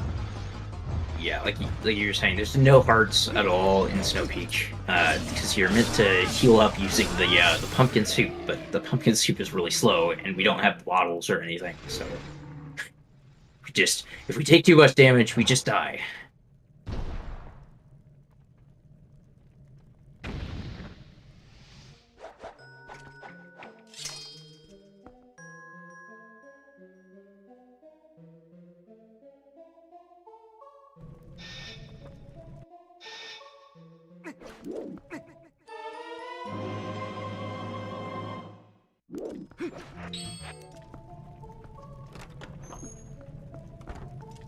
Let's see if TGD does the bridge skip here.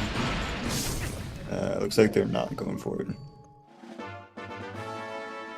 I think the break slides do count for swag points, yes. Yeah. So each break slide that you did on the way to Hugo, that's another 30 seconds that you got. There you go, there's another swag point right there.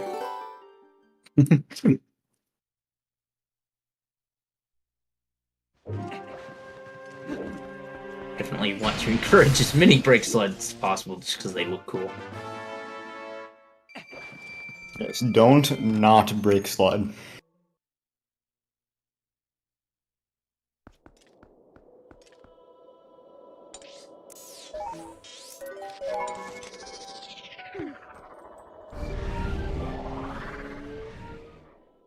Oh, and Simi also golded Snow Peak, so that's 5 golds in a row. Yeah, like I said, I think that these are fairly new splits, so a lot of these bests are like not perfect. They're fairly new, but like the sum of best isn't bad either. No, it's not bad. I just think that like Simi's skill level is higher than those segments reflect. So yeah, potentially. I'm not surprised seeing a bunch of golds here, honestly. I don't know. I just like the streak. The streak just looks amazing. It does, yeah.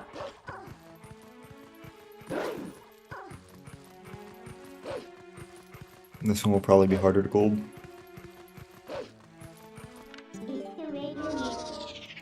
Will Simi split for the 7th rung of Lake Hylia ladder? No. Sad. Does Anno actually do that? No. Or is that just a meme? Okay.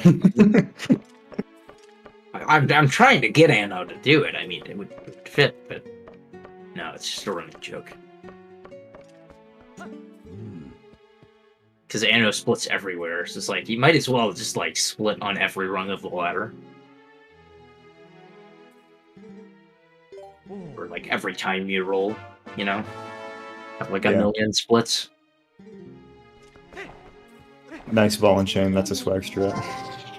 Yeah, I still need to figure out how you're supposed to, like, put the ball and chain away to get the auto roll. I haven't quite figured that out. Oh, so Simi is about to do the thing, or not do the thing that I referred to as cool jump. You can jump to the left there and it saves a second. Slightly precise, but you can jump to the left and skip getting a ledge grab.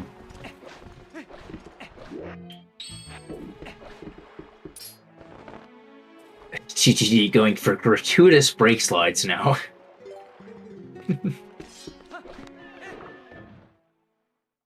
Yeah, I think TTD kind of knows that this race is like kind of over, but still, it'd be nice to get a good time to kind of preserve his dignity here. I mean, yeah, if he like got 1:08 of gold, he could still sub 3. Yeah.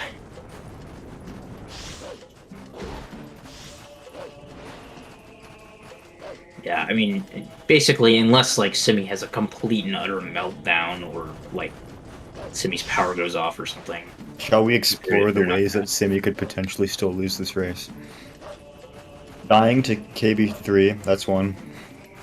Cool game multiple times. Does it have to be multiple? How much does cool game lose? It's like 4.5 minutes, I want to say. So it would have to be multiple, yes, I think so.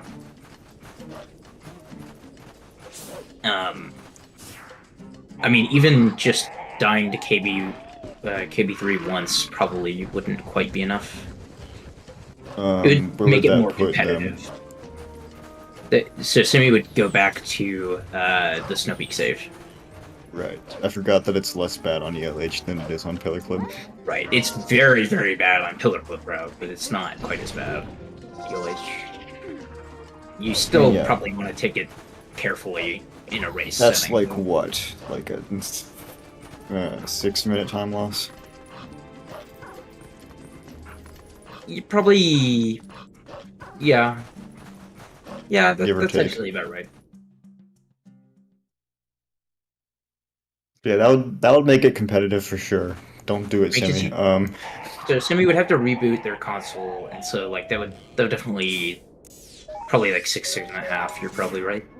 I think it's like 6 minutes ish, a little bit under 6 minutes from the ball and chain save to killing King Bull 1-3.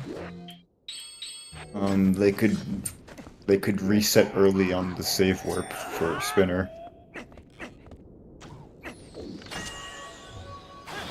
Instead of saving. Yeah, that would probably do it. But yeah, I don't think I've ever seen anybody reset early without saving in that way. But I'm sure I have. It's definitely happened. I've seen people do it. Oh, Simi is already getting taking this very safe. Yeah.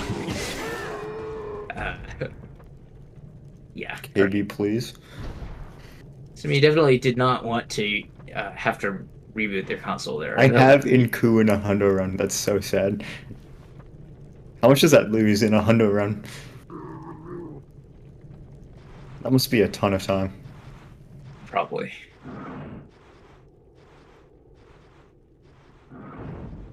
I mean, Cave of Ordeals, so on GameCube, it's probably under 20 minutes to get everything that you need in Cave of Ordeals. He also died to Morpheal as well. Yeah. Yeah, TGG just hasn't been having a good run. So there's a lot of Inner Lake Bed, dying to Morpheal. There's a few other things as well. Yeah, I failed Hugo once, I think. Yeah. And Simi has been on, like, probably like the run of their life, so. Right. It happens.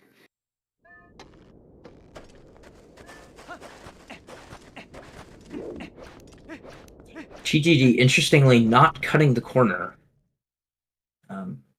It's an interesting pattern for line snowboarding, I guess.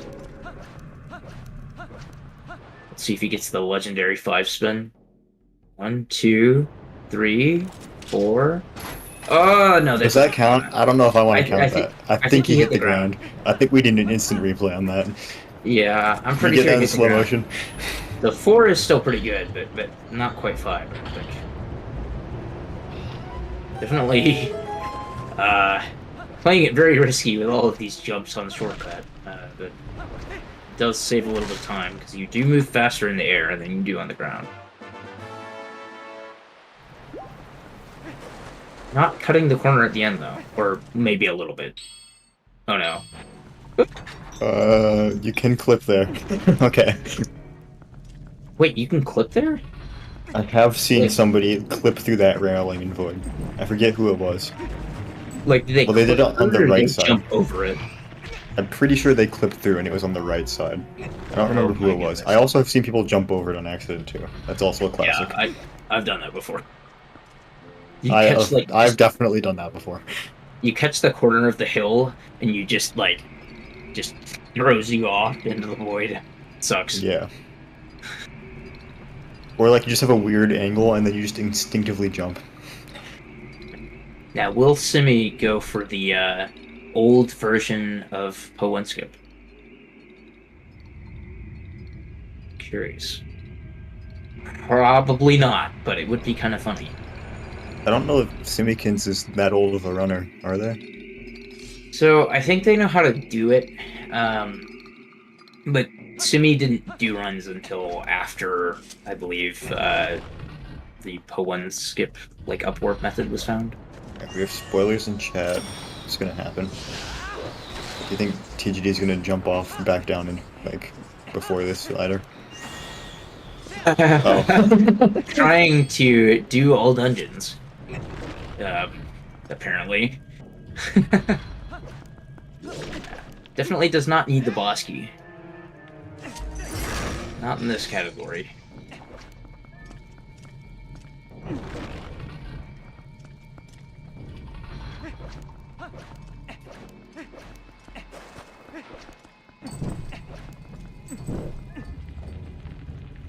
It's okay. I tried to go to desert earlier today without getting the memo. That was fun. So we all forget random things sometimes. I don't think I've ever forgotten the memo. That would just feel wrong to like approach fire without it. You know, it'll happen one day. It'll happen eventually. Maybe. Happens to the best of us, okay? Anyway. Like I feel like it would just feel wrong to not get ending glow. Like I don't understand how people make that mistake. Oh, that one's actually not that hard to... Well, anyway. This is why I have a split for getting ending glow. Like, I don't want to forget it. Simi is I don't see playing myself Pokemon ever very forgetting safe. that. Yeah, that was... Okay. Okay, it worked. I can't believe they still had enough time for that. Yeah, that was sketchy. There is a faster way of doing that, Poe. Simi didn't do it. Maybe TGD will do it once he gets there, but... Anyway, still pretty fast Poe forward from Simi, other than the shenanigans of getting stuck in the sand there.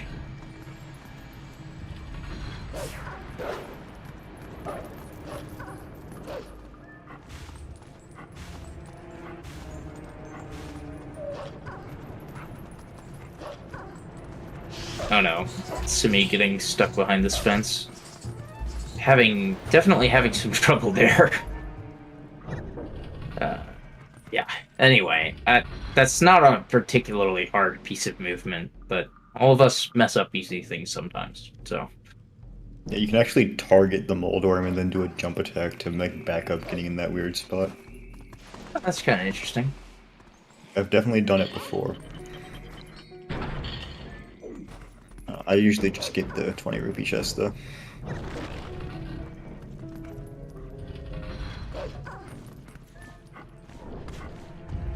Yeah, you can usually skip the 20 rupee chest if you get the Zora's Domain rupees and are just, like, otherwise okay at rupee collection.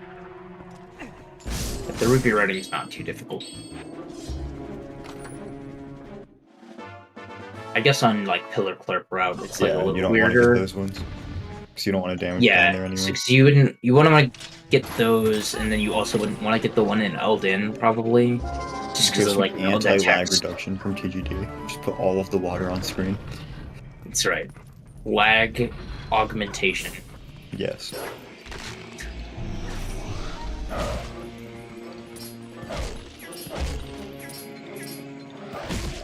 It did, okay.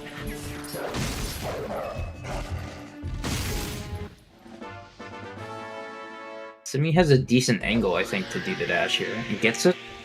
Nice. Yeah, you can do a one-frame dash there to just get you closer to the door during this cutscene. Yeah, but you kind of need to have a good angle. I'm not exactly sure how you manipulate the camera. I'm sure you can. TGD did the cool jump that I was talking about. Very nice. Very nice. That's plus 10 swag points for Gryffindor. So true.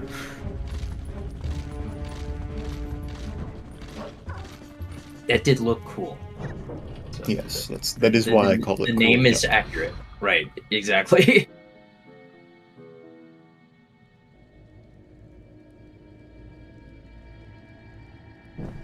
Also, I just noticed rest in peace gold streak. Yeah. Well, Simi had a bad King Bulblin 3, so... Who has more swag points on this run so far? So... I think TGD, because of all of the break slides... TGD also probably did go has for more. one bomb twice. Yeah. Although it didn't get it, so I don't know if it counts. Yeah. And then cool jump. Yeah, but like Simi also did Hylia Hop and like did the really cool lake bed lever movement. Yeah. And tried to do gate clip. I got it once. Did do it was gate clip slow, until they got it, so Yeah. something can be said there. I don't know if either did Spiritual Journey. I wasn't paying attention. I don't think either of them did, but chat is free to tell me I'm wrong. So I'd say they're about even on swag points. Simi being a little bit risky with the Po3 room. You can just, like, after pulling the chain, kind of just quickly mid-charge all the Stalkins to kill them, get them out of the way. But I think it's a little bit faster to just go straight to the Po. Alright, we're gonna treat them as both being even on swag points right now. I'm gonna start them both at 0, and I'm gonna start counting right now.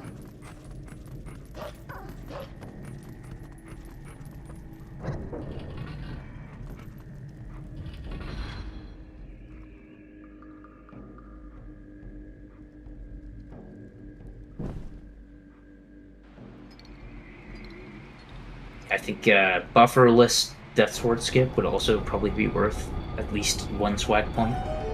Yeah. Or bufferless break slot on the human movement. Ooh, yeah, that would be... That's gonna be like 2 Definitely. swag points. Right.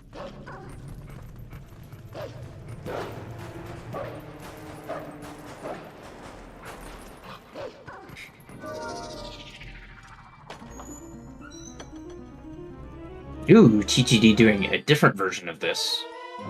Which I don't think is faster, but it just looks different. It's kind of cool.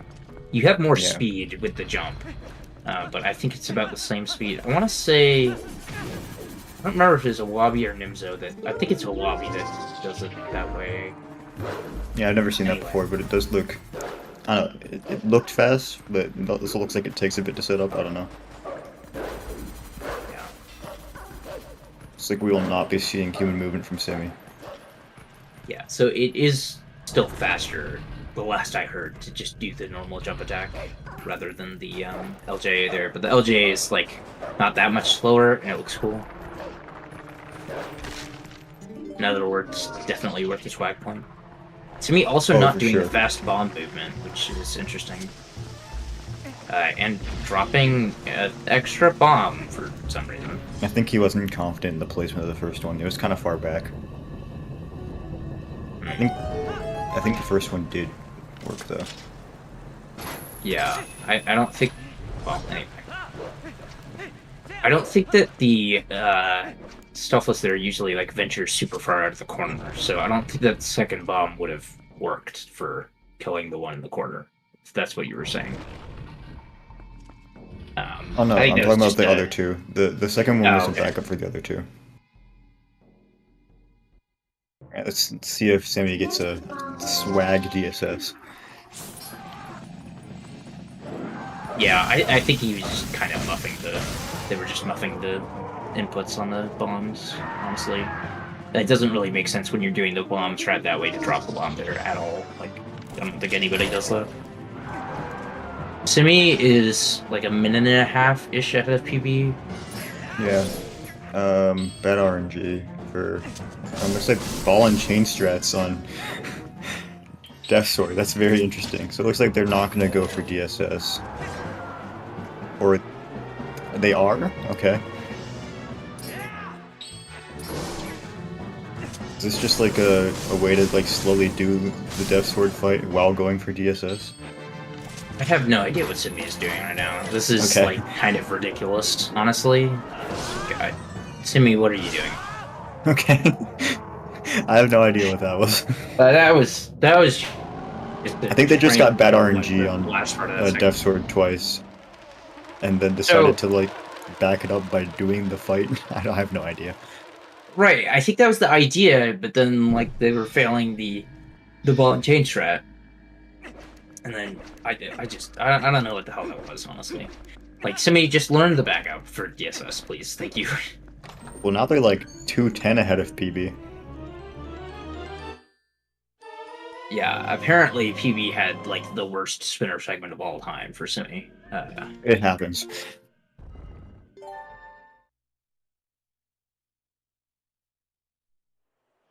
Like, make no mistakes, that was not like a great spinner segment. It was like fine before Death Sword, and then Death Sword was just kind of a train wreck.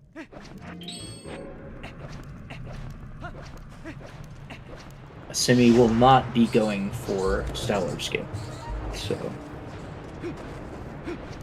again, TG has a little bit of a chance to catch up on that part, but he's just so far behind that it's just very unlikely to catch up.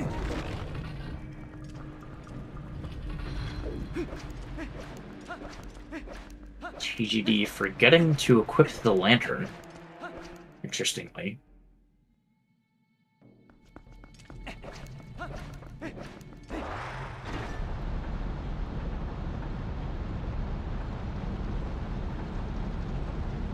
Wonder if he's gonna notice before he rolls all the way up here. Oh, okay. He did. I don't know. It's possible that DGD just does like an extra equip there all the time and is used to doing that. But I think that does lose time. I mean, it's an extra equip, right? I don't think I've ever seen him do that. I think he probably just missed the button or something. Yeah. Probably so. Oh, everybody pay attention to Simi's screen in a second here, because I'm guessing that they're gonna do a cool Rachel strat that saves a little bit of time by hopping on one of these ledges before getting on the spinner rail. It's very cool looking. Yeah, there we go. Very nice. Wow. How much does that save? Not much, but it is cool. TGD is going for the faster strat here, although apparently didn't get the RNG manipulation. So, got one of the faster spawns for doing that strat. You really just don't want the Poe to spawn in the sides, because that one is kind of slow.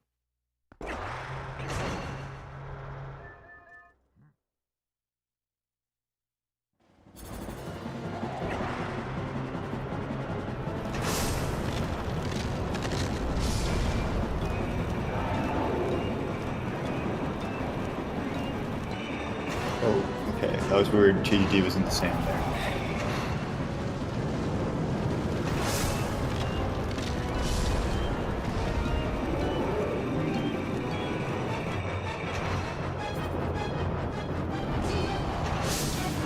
Wow, not a bad phase 1 for Simi. That was basically perfect. Yeah, I don't think that's how they planned to do the last cycle, but it worked. It worked. So it was a good reaction. I'm guessing that Simi was gonna probably go for like a further away Style Trooper and then just ended up hitting one that spawned like right next to them. Yeah, I mean, this could be another gold. Yeah.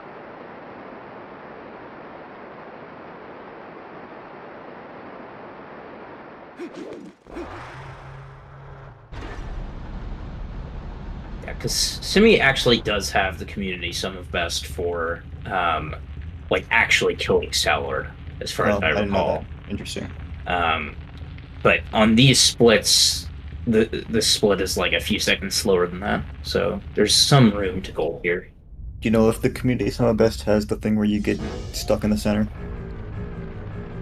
I don't think it does. I can pull it up, but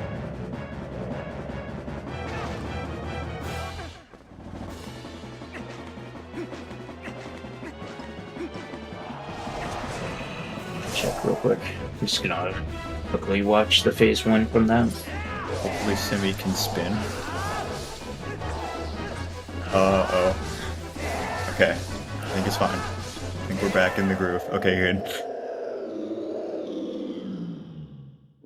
Spoilers in chat from TGD Yeah, more that spoilers. Speedrat was being bad. Let's all watch TGD together fail Speedrun. Okay, so to answer your question from earlier, no, That wasn't even Remy's fault. Simi's community sum up best on the actually killing Stellar does not get stuck in the middle. Does not? Okay.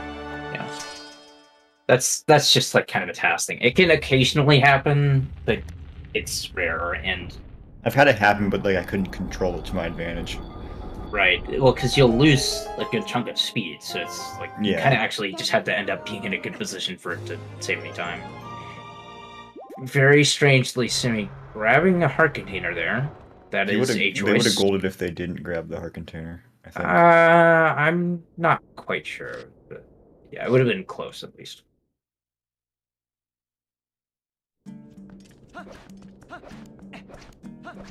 Yeah, I don't really understand grabbing the heart container there, but to each their own.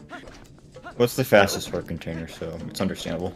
Well, it is, but like you really don't need a third heart. Like, Simi already got the Lake Bit heart container, and is gonna get the city one, so I just don't really understand it. But Or why do you think they're gonna get the city one?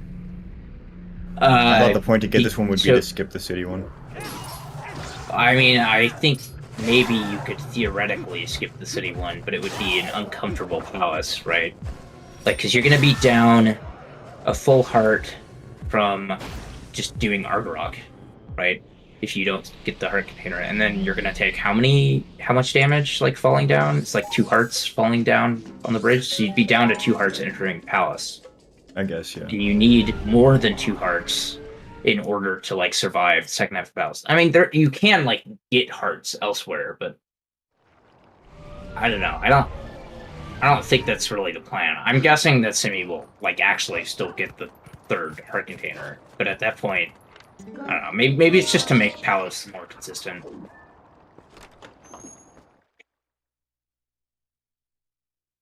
I mean, they're on a great run, and it's like 4 seconds to get the heart container. I feel Yeah, understand sure. getting it. Yeah, but it would be a 4-second faster run if they skipped it. Anyway.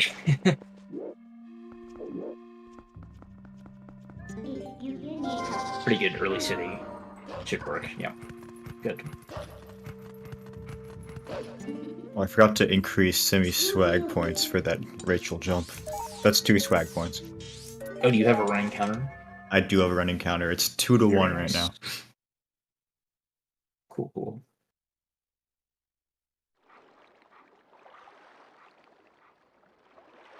And that's on top of the swag points that they already had, which we said that they were tied. Yeah. Like unofficially, they're just kind of tied for the previous swag points. But yes, they have the exact same amount of swag up to that point. There you go. See if TG can get the human movement to get some swag points here. Looks pretty good so far. Ooh, break slide. That was swag for sure. Wanting to grab bombs? Curious. I'm trying to think. So nice break slide. Okay, that makes up. Please don't. Oh, he's gonna drown. Oh no. I don't know. I was gonna give 2, but I'm gonna have to make it 1. Pretty sure. I think the TGD is gonna lose all of the swag points there by having to spawn all the way back to the entrance. Yeah. and on a quarter heart. Yeah. So here's the thing. So TGD with 5 bombs would either have to like use the ball and chain on the Stockflows, or would be 1 bomb short in Hyrule. So I'd sort of get grabbing the chest, but I think that loses time to just like skipping a bomb in Hyrule. Oh yeah, for sure. So I don't. Unless I'm not really they sure if that was the right to option. fail Stallard skip.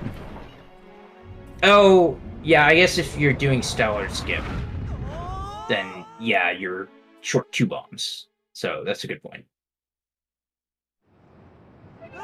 Wisely grabbing the hearts there. But swag points after AG. What swag points are we talking about here?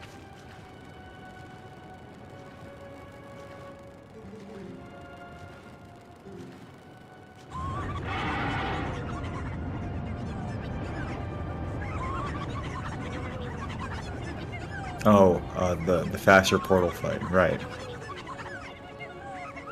I don't think I've seen someone do that in a race yet.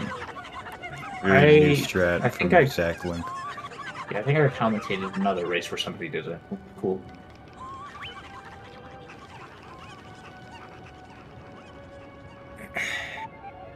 I assume that we are going to see DSS from TGD. Also doing the B attacks to be a little bit faster through the first phase of DSS, or Death Sword. Not the first phase of DSS. Anyway. TGD also getting Death Sword to spin the wrong way. And not knowing the backup. Is that like minus 500 swag? I'm not kidding. There we go. He knows the backup. I don't know why he didn't do it. Why didn't he go for it the first time? I mean, it is harder to get a good angle doing the backup, but it's like you should go for it. Simi clipping backwards into the block. Wait, what's going on? I just look back at Simi's screen and just see like a Helmasaur. Yeah. Oh my god. This Death Sword is not being very nice to TGD right now. Wow, that... Just spinning the wrong way every time. And I look back at Simikins and like the Helmasaur just like barely missed them by inches. Will TGD ever get a good Death Sword spin? Going early there on the super jump. This is so fun. Yeah, this trick is kind of dumb. Probably, yeah, going to kill Death Sword so that Death Sword doesn't go back to the first phase. I totally get that. But a lot of time lost there for TGD. This is just not a good run.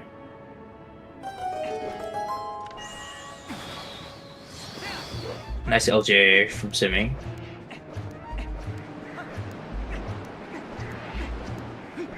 Not sure how much time that one actually saves, because you have to do at least one extra equip.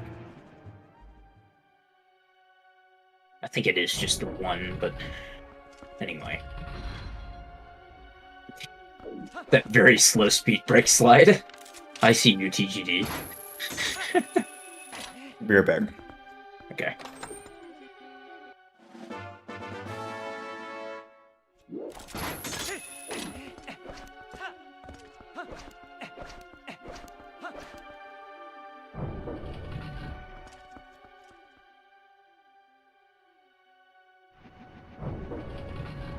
Simi, if you accidentally get Atom Glitch, you get like 500 swag points. Just FYI.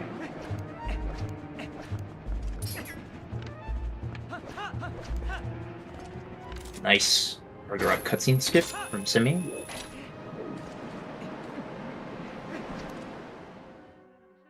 Well, Badanja, I think if Simi gets Atom Glitch on purpose, I think that would double the swag points, because that would mean that they solved Atom Glitch. But you know, that would be worth a lot. I would like to know how it works. But anyway, I seriously doubt that it's going to happen in this run. I mean, notably, Atom Glitch doesn't really lose time. It's about the same speed. It's just the movement is slightly more involved coming back from the entrance. And you probably like lose a second or two reacting to like, oh shit, I got Atom Glitch. Aeroski is going for Simikins. So Simikins can go for Atom Glitch, and Aeroski can go for Simikins. Very nice. Nice camera from TGD here. Very nice for our viewing pleasure. Yeah, it's unfortunate on the GameCube version, I guess you can't clip the camera out of bounds. On the HD version, it's like super easy to just flip the camera out. It's really funny.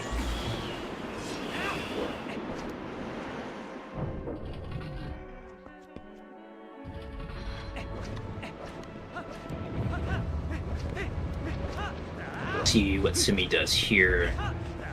The corner jump, that probably is the swag point. That corner jump is more difficult than it looks. Most people just go for the LJA. Well, okay. A good chunk of people go for the LJA. I don't know if it's most or not, but there's like a pretty easy LJA over the tile run by just throwing the ring. That was a very nice claw shot strat on those done alphas too. I'm back. What did I miss? Trying to remember. TGD had some fun messing with his camera. And it's now going for Stallard skip.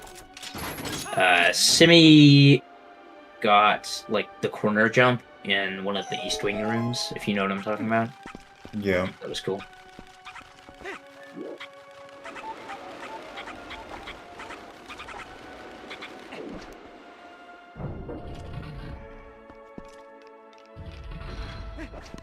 Looks pretty good from TGD, I think. That's it.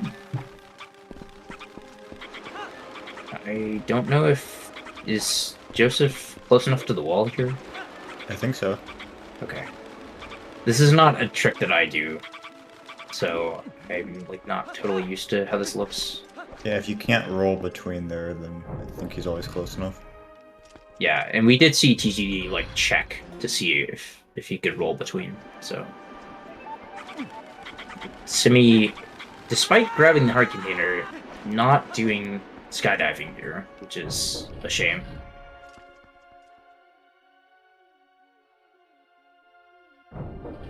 Yeah, unfortunately during Stellar skip, Stellar doesn't stop trying to kill us. As you might expect. So it's a little bit tricky to actually do this while Stellar is shooting fire at us. There it is. Yeah, okay, it works. Oh no. Is he out of the wall? I think he's still in the wall. Okay.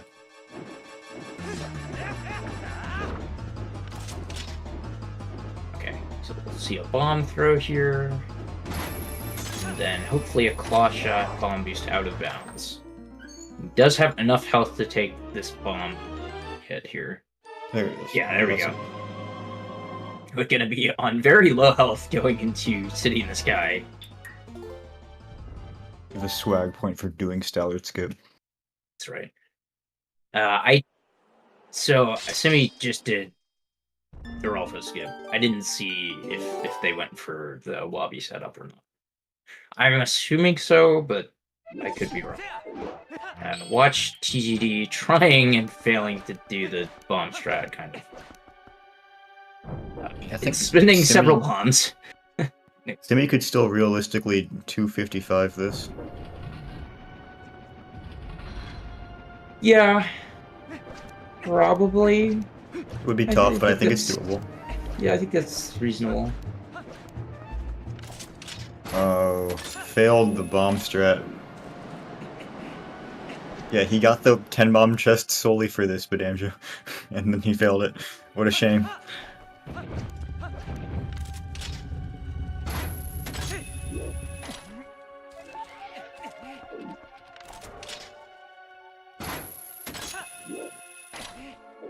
Yeah, no. TGD has tried to break slide over to the bomb chest and then break slide back and then void it out, which was unfortunate. After doing like almost all of the first room human movement, it was a little bit painful to watch.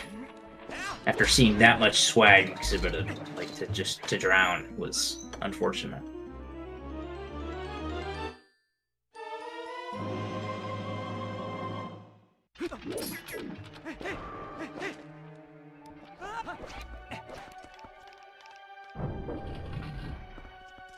To be saving some frames by pulling out the claw shots before going through the door there.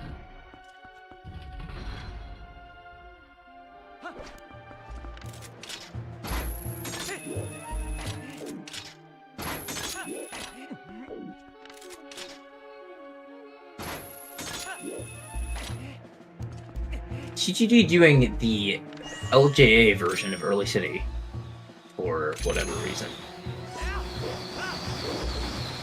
Yeah, I think this is possible. I don't really know how to do it. This is the thing, but it is extremely stupid, and there's no reason to go for it ever. Well, I mean, if you're gonna, like, lose the run by a lot anyway. You may as well just go for it, for the hell of it.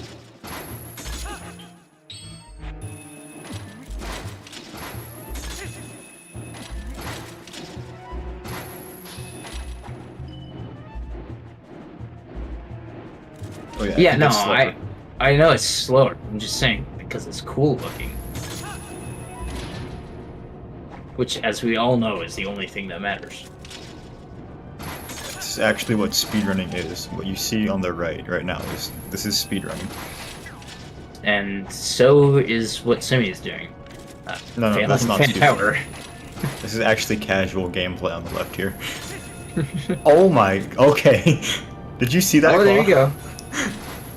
No, but I did see the LJ clip. Simi struggling a little bit here. Simi got like the craziest claw ever. Wait, what? Transform, no. maybe? Yeah, you should probably try transform. I think it's a transform, KGD. What the hell is going on here? Are you saying yes to warping? Yeah, don't say yes. Don't say yes, you have to map warp. Map warp, right? I guess. Like, is the map warp not working? I don't know what he's... Okay, the map warp isn't working. Okay. Yeah, probably to have to be. transform. Yeah, okay, we have spoilers in chat. You have to be dog. As pup time is showing us in chat, you have to be a dog. The stork.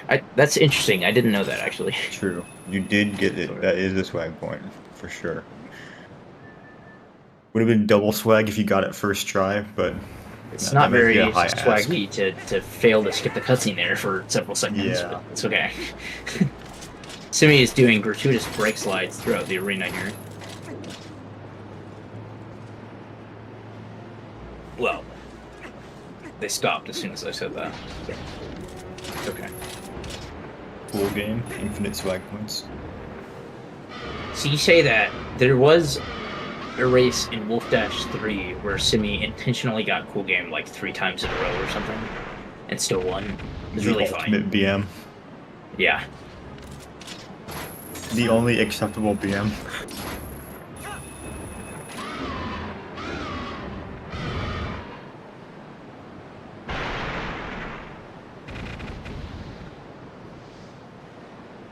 TP, you mean TAS, surely, not TAFT.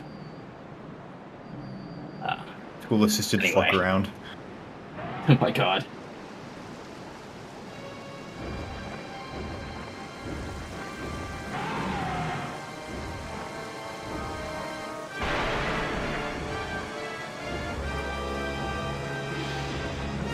Tool assisted free run. Oh, interesting. I didn't know that was a thing. So I stand corrected. I guess TAF is a thing. Just never heard of it.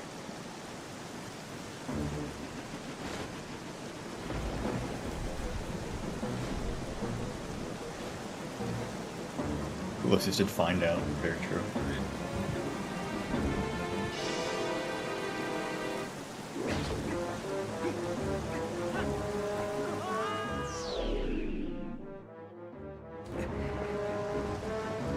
City swag. What would be some city swag? Adam Cool glitch. game. Yeah, I mean, Simi didn't deliver on the promise of Adam glitch, unfortunately. Yeah, just get Adam glitch guy. Just do it.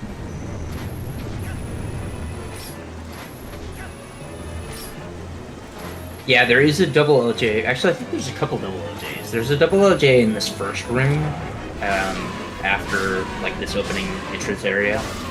I think there's also a double LJ. Small key skip. Gosh, yeah. I think there's also a double LJ in one of the East Wing rooms, like where the tile worm is. I believe so. I believe both of those are technically possible. I don't know Get if anybody swag ever points really and went for $100. those, but Nobody's ever gonna collect that $100, I think.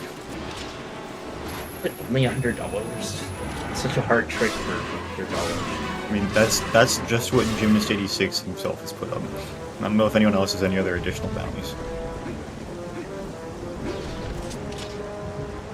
Oh, L sliding off of the claw shot to the small key chest is also got to be a swag point, just because it looks fun.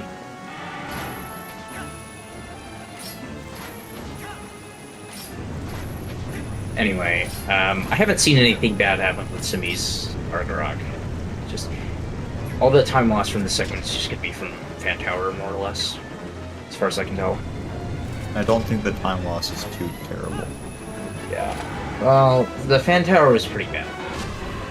Like, this is It's gonna be like 30 seconds. Yeah, I forget how long this is.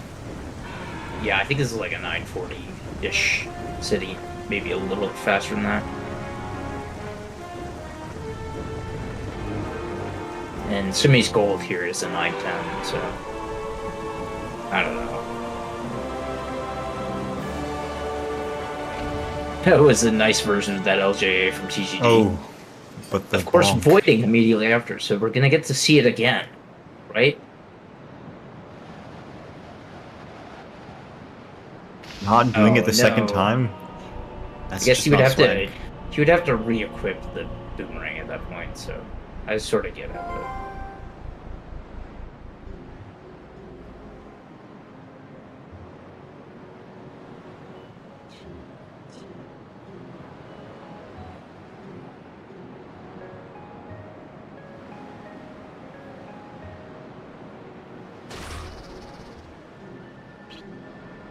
Oh, here's the LJA.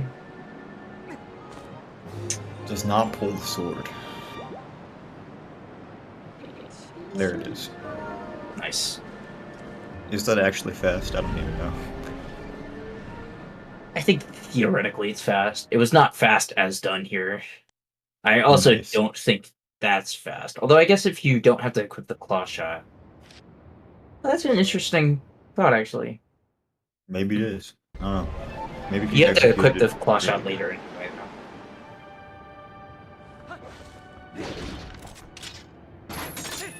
I mean, unless you want to, like, really slowly climb up these vines over here. Oh, no. Yeah, TCG, just wait for the wind. Yeah, this doesn't count as Adam Glitch if you fail this TGD. You know, you can do the P-hat drop. Gonna get hit off the P-hat? Oh, never mind. That would have been kind of funny. Oh, huh? I thought he always got hit off the ledge there. Yeah.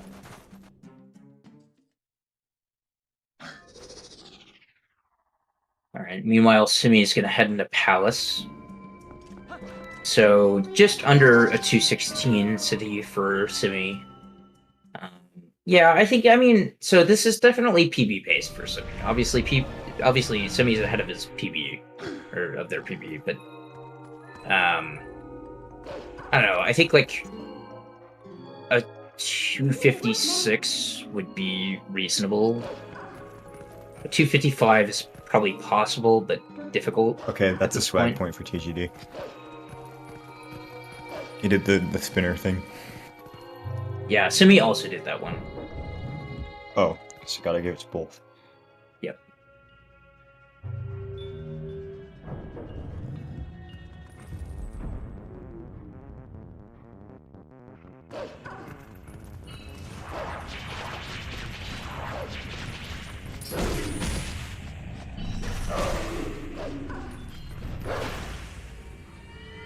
Surprised Simbi got in front of that chest still. Yeah, definitely having some issues with the camera there, but it worked out. Alright, let's see how TGD does this room here. Be interesting. Runners tend to just do this all sorts of different ways.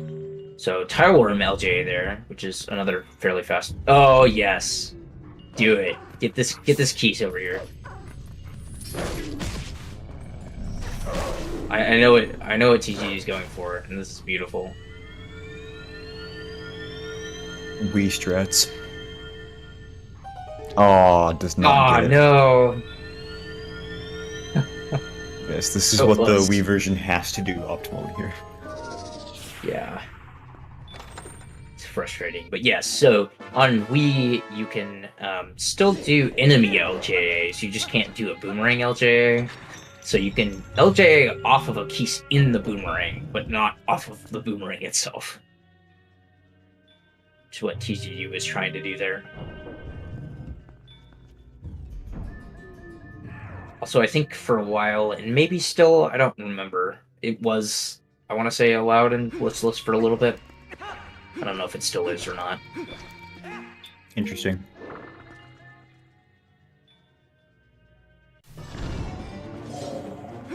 I think Keys LJAs are, like with the boomerang, are banned on HD's glitchless rule set, but I don't know how it varies. So there's two different glitchless rule sets on the GameCube version.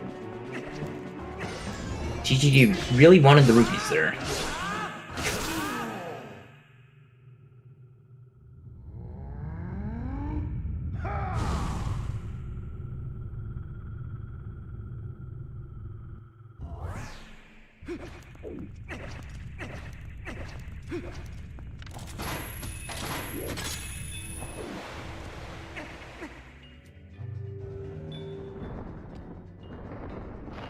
So Simi, of course, is going to do some soul escort here. The West Wing is just, in general, not too bad. Most of the stupid stuff in the segment is on the other side of the dungeon. But anyway, there is a throw that can be kind of annoying sometimes.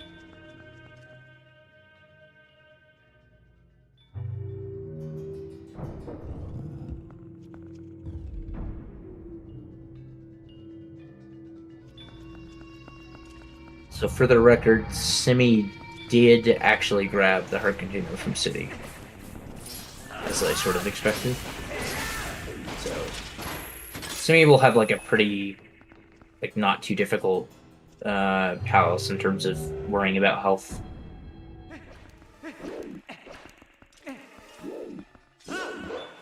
Yeah. Oh no. Yeah, just aim. That was good. From TGD. TGD was trying to do the angle buffer setup. Simi just did Palace of Practice. Oh no. Yeah, just wait for the hand to grab the soul at this point. That's tough. That's not fun. Oh no! Simi, no! Get it. I think he can still. Okay. They can still grab it from here. There we go. Okay. Yeah, that's an unfortunately large time loss. Yes. Yes, it is.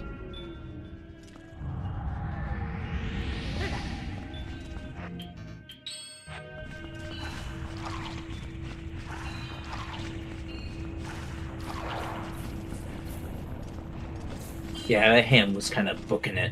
I sort of thought the hand would turn a different direction before going to the door. Or just, like, go straight up before turning.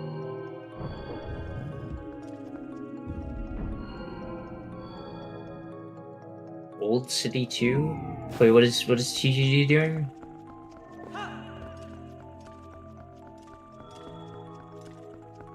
Okay, clip, I guess. Maybe. It's not that much different. Like, Old City 2 would be going through... Yeah, okay. Not doing Kai Club. But Old City 2 would be going all the way through West Wing. Like, let's not delude ourselves here.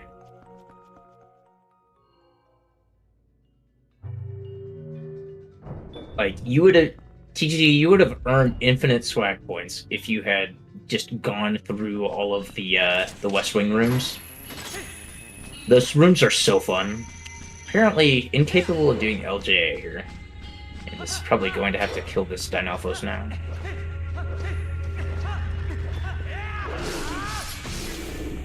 Not quite doing it the fastest way.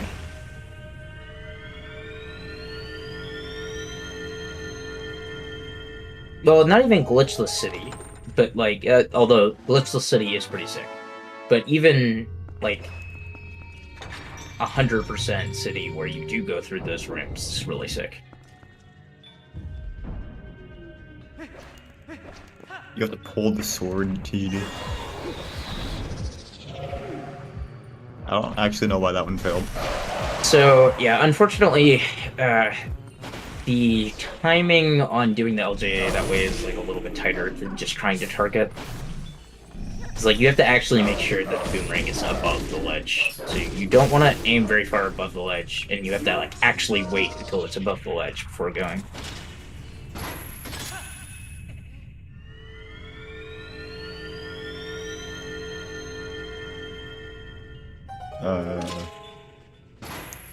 Did you just reset the game? I guess to try again and do Kai Clip this time, maybe. Or actually, Alright. no, to go. Yes! I like this. Alright, I appreciate this. Hopefully TGD knows how to do it optimally just to make it look cooler. This is a very fun set of rooms. And this is a treat to actually get to see this, even though it's like definitely slow. This is like still three cool swag looking. points. I promised infinite, but okay, we can go with 3.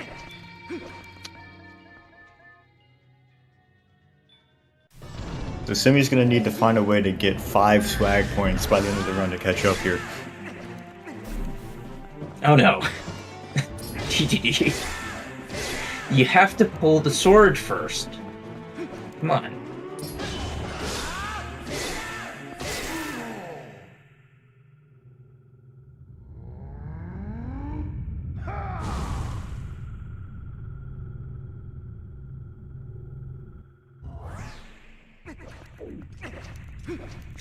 Yeah, I wonder if that gate stays open. It does. Interesting. Good to know. So nice LJA there to skip having to kill the Deku Baba and claw shot down. This next room is kind of fun as well, although I imagine it's a little bit more annoying without gyro to be able to avoid this big Baba. You just kind of run around and then just quickly aim at this target. Yep, there we go. A little low on these vines here, but it's fine. So there's an LJA from over near this chest to the other, like, where the heart piece chest is. And then from there, apparently doing full hundo and actually getting the heart piece. Very fun. You can claw shot up from here, and then claw shot over to the other area, and then there's an LJA from this vine spot, so that you don't have to claw shot. Do you think getting that was just muscle memory? I don't know. Yeah, I don't know if TGD has done hundo before. I mean, it seems as though he knows the movement. Yeah, so he definitely seems to know the movement. So there should be an LJA here. Not sure. Yeah, okay. So TGD can't make the PF Nice cycle here backflip. now. Can I go backflip off so as to make the Piat cycle this time? You just kind of like aim at the sky here, LJA over, and then go grab the Piat over here. Get an LJA over from here. Although, apparently actually doing real 100% strats by getting this poke. But apparently not from the ledge, unfortunately. I don't know if this is going to mess up the P-Hat cycle or not. There is like a way to at least void out. Now, I imagine TG is going to try to actually... Well, actually, I don't know if 100% voids out from the P-Hat. But yeah, you can void out going out this way. Maybe. I know you can get, like, onto the ledge. I don't think you can go this way. You can get onto the ledge by dropping from the P-Hat precisely. And there it is. Oh! Well, I guess that does work. And then can you LJA back? Apparently you can claw shot the vines. Look Just at that. barely. Learn something new every day. Gotta worry about these spiders, though. Looks like good dough. And then LJ over to this chest here. I like that LJ. Yep. Machesto. Simi not doing soul puzzle skips to get the swag points. And from here, TGD can just claw shot over back to that main area.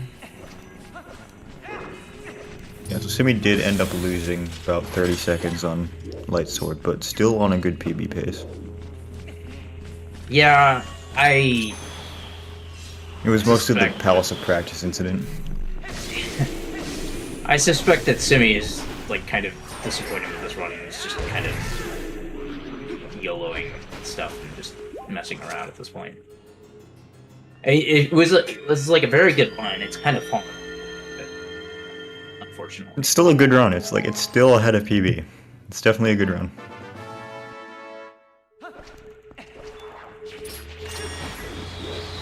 Okay, TGD now gonna go get the Poe.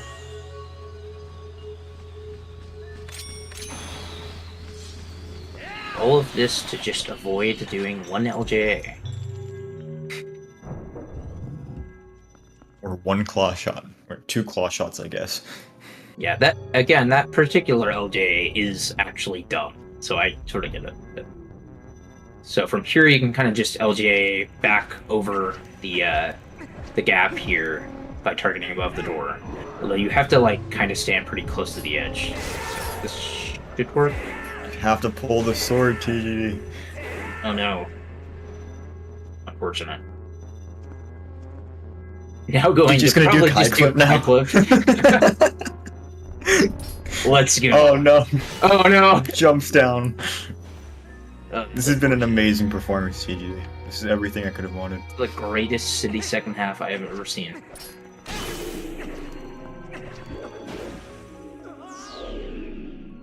Meanwhile, a pretty good outside rim from City so far, or from Simi so far, I think.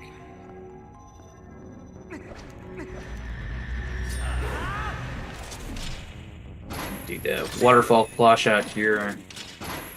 That does allow you to save basically a cycle on sand heads compared to like just claw shotting up all the way individually.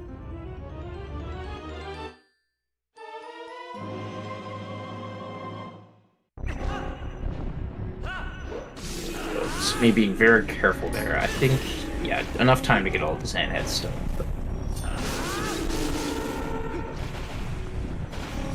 it's worth noting that you don't actually have to be super careful rolling away from the boss key chest, because you can like just roll through the waterfall, and as long as you pull out your sword and like slash on the way down, you won't get transformed or blocked or anything. Assuming that you like actually roll through the waterfall, which it's not hard. It's anyway.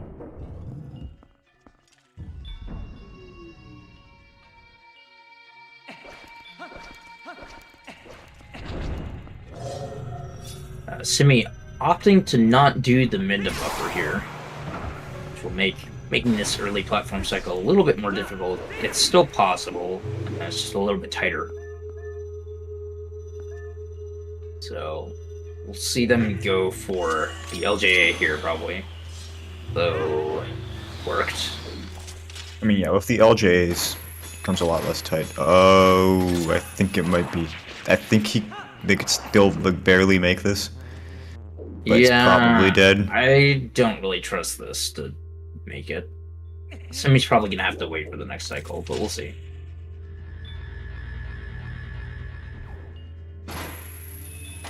Oh yeah, no, it's dead for sure now. Yeah. Let's see. Yeah, it would have maybe been borderline possible. Oh, it definitely would have been possible timing. if they didn't miss that last claw. Yeah. It would have been really tight, but... Yeah, that's Simi unfortunate. Missing this loses about 18 seconds.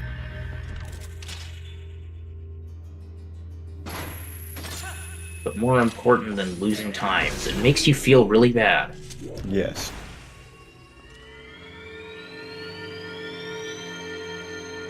TGD not getting the perfect drop shot. A pretty good drop shot. Yeah, alright. That'll do it.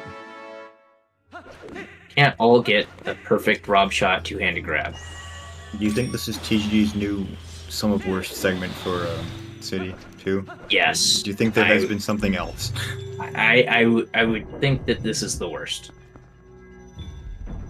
But maybe I believe there his is worst another. like Iron Boots is like an hour or something. That's like a common trivia fact that he brings up. Just like what, leaving the console on? He left the console on and then like accidentally split later on. Nice.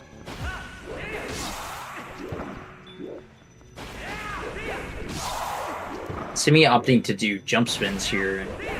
I don't think that really makes a difference. It's just one like way of trying to time it. You can also His current do worst is charge 14 spins. minutes.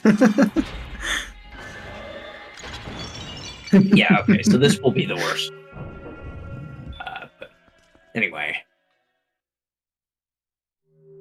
Yeah, I don't know how 14 minutes is like a doable. I guess you could just repeatedly fail Kai Clip. I don't know. Cool game. Maybe. Cool game would do it. Cool game plus a little bit of flubs on like Fan Tower and Kai Flip. That would definitely get you there.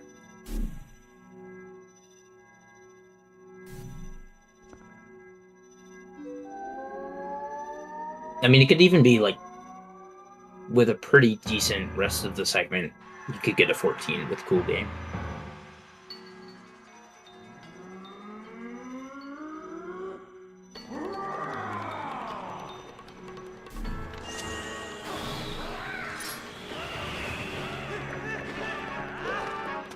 Oh, Simi just barely early on that combo. That's so frustrating.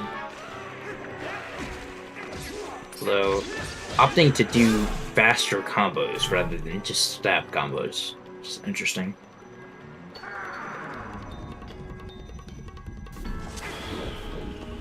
See if Simi can get the one cycle on Dangoro phase here. And the answer is no. Early. Yeah, you gotta hold the third hit a little bit longer there.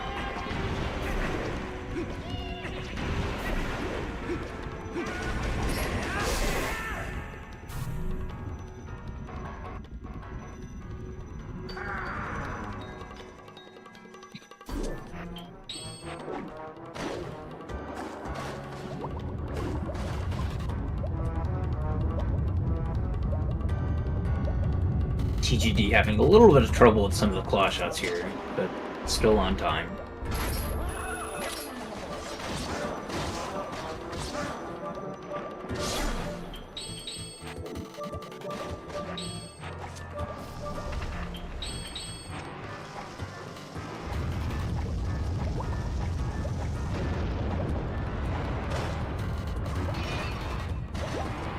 Simi rolling into the pot instead of throwing it on the ground and looking at it with a camera, which is honestly a sin against humanity, but it's okay.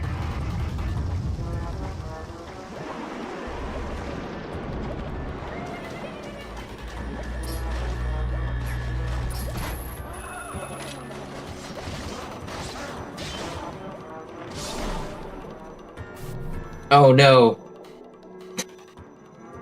TGG, what are you doing? What even happened there? I was looking away. So, I think that flame cancel just didn't work. Probably TGG was just trying to back it up and didn't do it right. Oh no, Argarok is flying around. Argarok is not even in the center of the map. Just flying around. Yep. This is incredible. Very nice. That's what we like to see. TGD is reaching the point where he's almost lost the same amount of time to some of best as he is ahead of his worst. Very nice.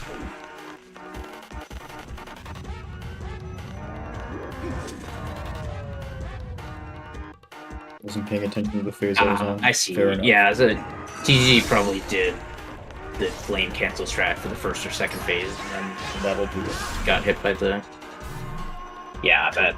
I've done that before. Can Simi get a swag point by doing the dodge strat here?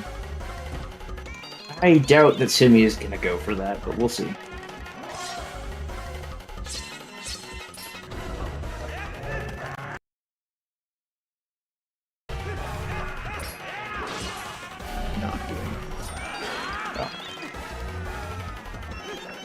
pretty good finals ant phase. Yeah, not bad. Don't think he's saving time to PB here. Yeah, no, I don't think so. Pretty sure Semi splits on warp fade out. Well, okay, we'll see in a second here. Yeah, so Semi definitely losing some time to PB. Splits on yes, okay. Splits on yes, okay. There you go. So, this could be like a mid 256. Yeah, for sure. That would be possible. Probably not much better than that. I'm not sure what kind of Zelda he got in his PB.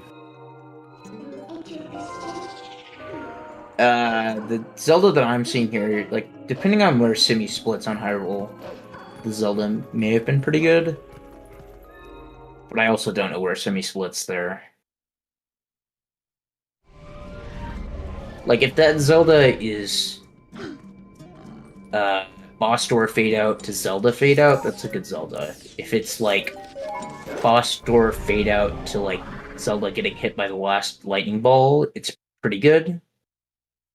And it's not very good if it's like fade out into the Zelda fight to like Zelda getting hit by the wall. So yeah. And then some people split on the second fade out as well.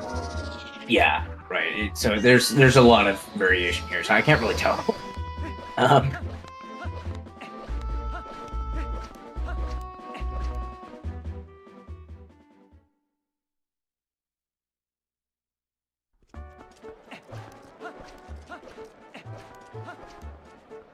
TGD going into Forest Temple. Now, unfortunately, TGD does not have the bow and arrow, so no bomb arrow strats for Diababa here. But he will get to show off that now that he has the claw shot, he can just claw shot up to the vines instead of having to use any of the monkeys, which he doesn't have. Double spider skip? It would be so sad if Nancy hit him there. Yeah. You saw it here first. Double spider skip in a race. I'm surprised that these monkeys are still here, actually. Maybe it's because he hasn't beaten Diababa. It's interesting. Yeah, that probably is actually based on beating Diababa, but the monkeys go away. So, I'm gonna do the fence hop over to the boss here. I don't think that's the target. There we go. Not getting the roll through the gate during cutscene, unfortunately. But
Simi unfortunately didn't pull the bomb before entering the cutscene there, but it's still pretty much the same amount of time to pull it after the cutscene. It's only slightly different. Nice LJs to the boss door in Forest Temple by TGD. So we could see an Ookless with bombs here from TGD. I mean, I'm assuming that would work. Like, even if you're not using the bombling, so it'd probably make it a little easier. Like I said, unfortunately, TGD doesn't have the bow and arrow, so we're not going to see bomb arrows. Maybe if TGD's actually just gonna finish out a hundo run right now. That's right. Well, unfortunately, he can't actually do that because locked out of the fishing rod and slingshot and a bottle, but still. Okay, apparently doing normal Ooplas, interestingly, despite actually having bombs.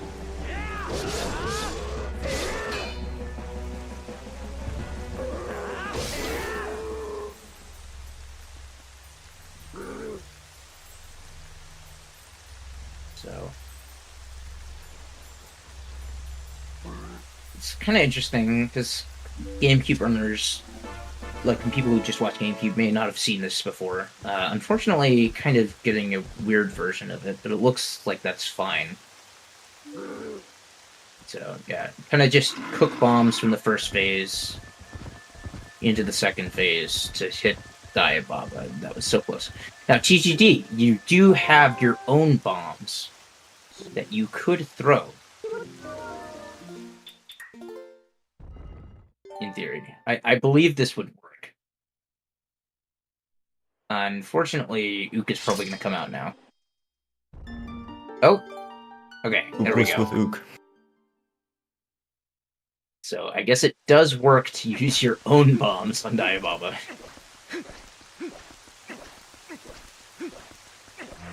The more you know. I didn't see if Simi got the backflip or if they just decided to save work. But oh yeah, the ghost sword. Yeah, if you that's a cool little thing. If you do the finishing blow on Diababa there's like a few frames I think where you can put away the sword after doing it before the cutscene starts. And then in the cutscene, Link will still try to put away his sword. And so you just like putting away nothing. It's really cool. Yeah.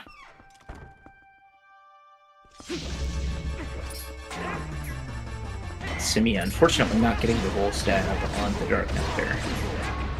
But it's alright.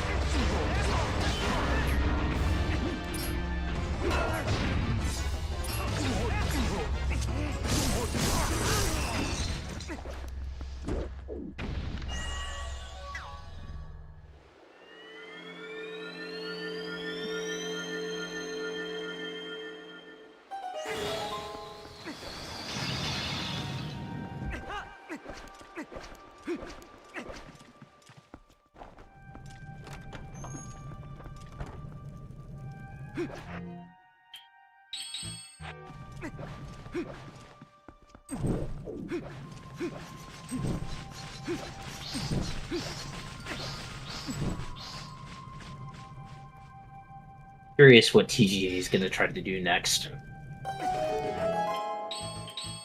I'm not sure that he's decided yet. Just kind of rolling around at the speed of the sound. Trying to do the gate clip. Simi is going to do the ring strat for the bomb on the Dynalphos here.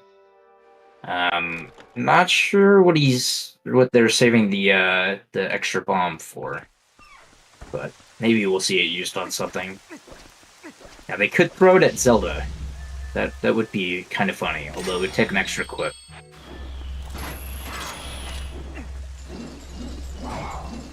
Unfortunately late on the ball and chain pull there. But you can still defeat this Aralphus with just 2 full combos, or I guess Simi must have gotten a ball and chain hit through the shield or something. Because that was not 2 full combos, but it worked, so, you know.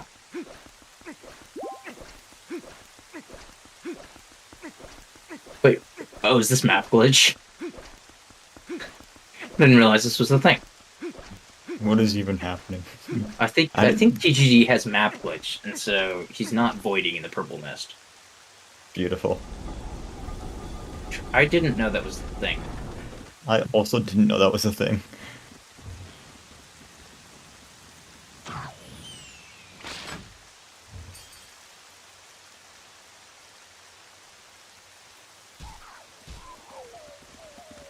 Ethan is currently rescuing Simi from this predicament here.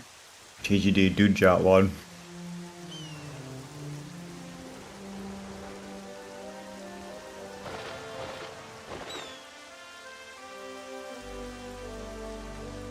I don't know. So I'm not sure that the chests are there in Twilight. I don't think they are. I'm pretty sure they're not there until you clear the Twilight.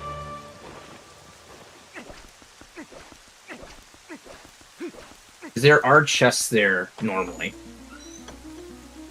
But anyway.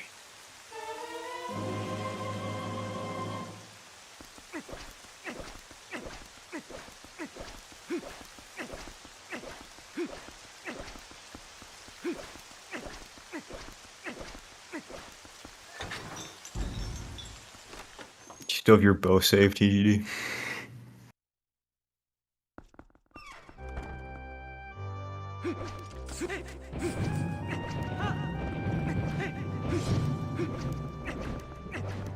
And I'm not sure what the bow save would be useful for.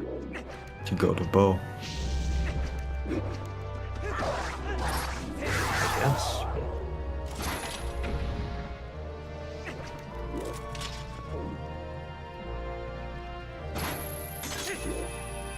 I see TGG wants to bomb boost into Sacred Grove now, maybe, and go to Temple of Time.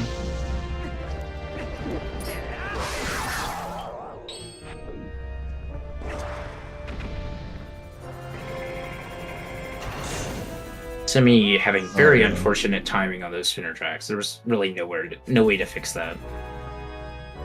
Unfortunately. Very nice, TGD. Yep. Yes, this is another way to get to Grove, even after like doing EMS and not having the Shadow Beast there anymore. Okay, so Simi could still get a 256, but it would need a pretty good Zelda. Not like a perfect Zelda, but a pretty good one. So yeah, so Simi's PB Zelda is pretty good.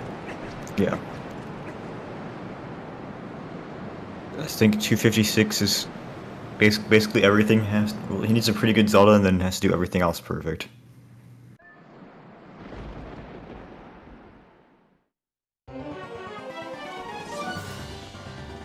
TGG jumping into the void and game overing. I guess maybe trying to go for back in time. It's a good start for Zelda.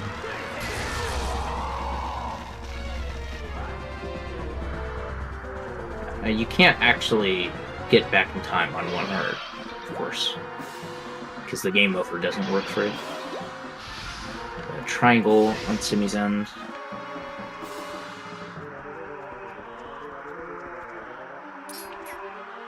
Not sure what precisely TGD is going for.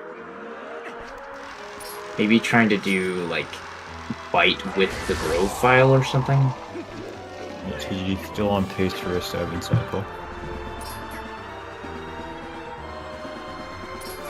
You mean I Simi? mean, like a pretty slow 7 cycle so far, though. Yeah.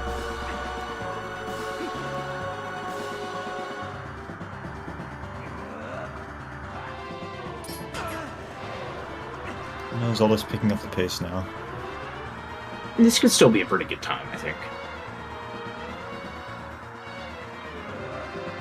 The triangle is not helping. But was that the 6th cycle right there? Yeah, so if this, I think 256 might be alive if he gets this 7. Just barely. Yeah, I think so.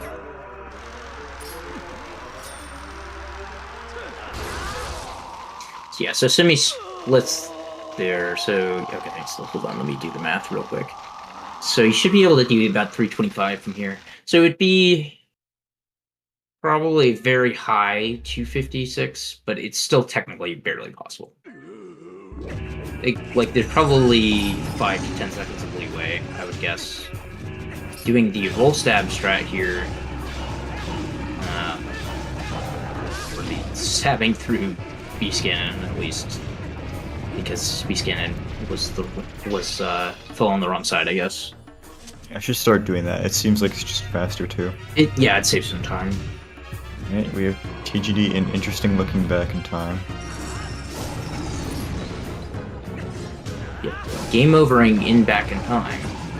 I don't actually know why back in time looks like that there. So I actually didn't see. Did TGD load like a save through byte? I don't know. His back in time was just white colored. I wasn't sure. Anyway, TGD is now doing King Mobile. Oh, I think 56 is dead. Yeah, I think so too. Simi kind of messed up scanning a little bit there. The PB is still alive for Simi, but this is not anywhere near as good as it could have been earlier in the run. No, TGG's just jot-wadding now. Oh yeah, that would be fun. I hear there's a poem about this one. Are we gonna see the turnaround strat? We are. Beautiful. Very nice KB1. Or at least the second phase. Didn't see what happened on the first one.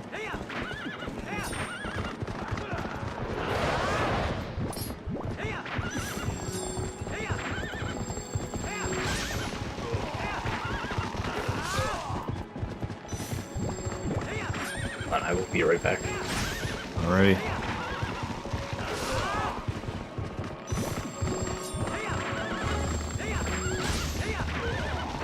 Pretty good horseback from Simi. Got one of the harder patterns there, so executed it fairly well.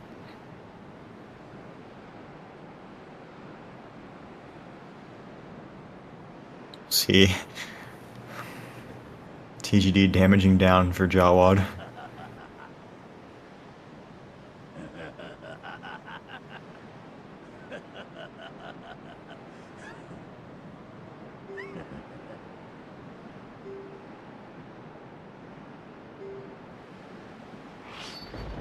Yeah, I think 56 is just barely not possible for Simi, but should be able to get a low 57, which is a nice PB.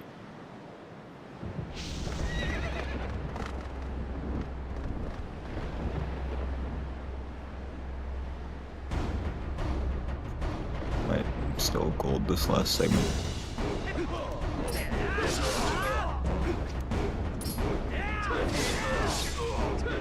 Not with that though. That was a very fast backup. That's still gold. Nice. Yeah, nice. GG. 257.06 GG Simi. That is a PB for Simi by almost a minute. Yeah, very nice. Feel free to come in for an interview, Simi, if you want. Yeah. Next up, Simi will be going against G's in the second round of the losers bracket. TGD is unfortunately out of the tournament, although we will probably see a Jotwad here. Yes. Which is always fun. The true ending. Right.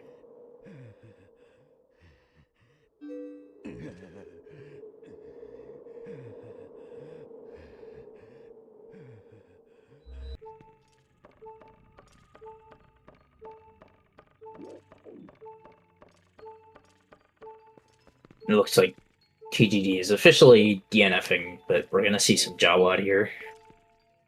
So, hype. Pretty cool.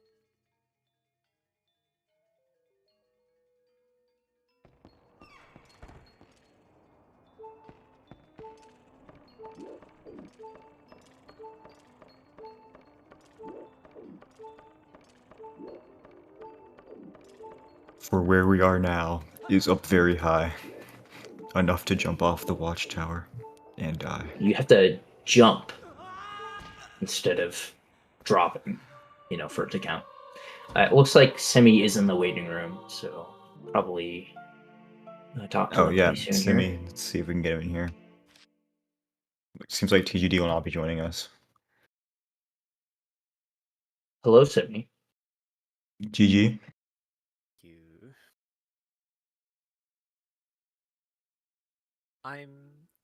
You're very quiet, Simi. Yeah, hold on. How about You that? sound like a mosquito right now. Like, turn you way up.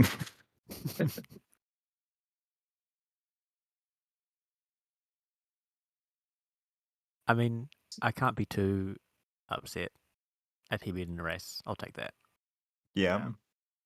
But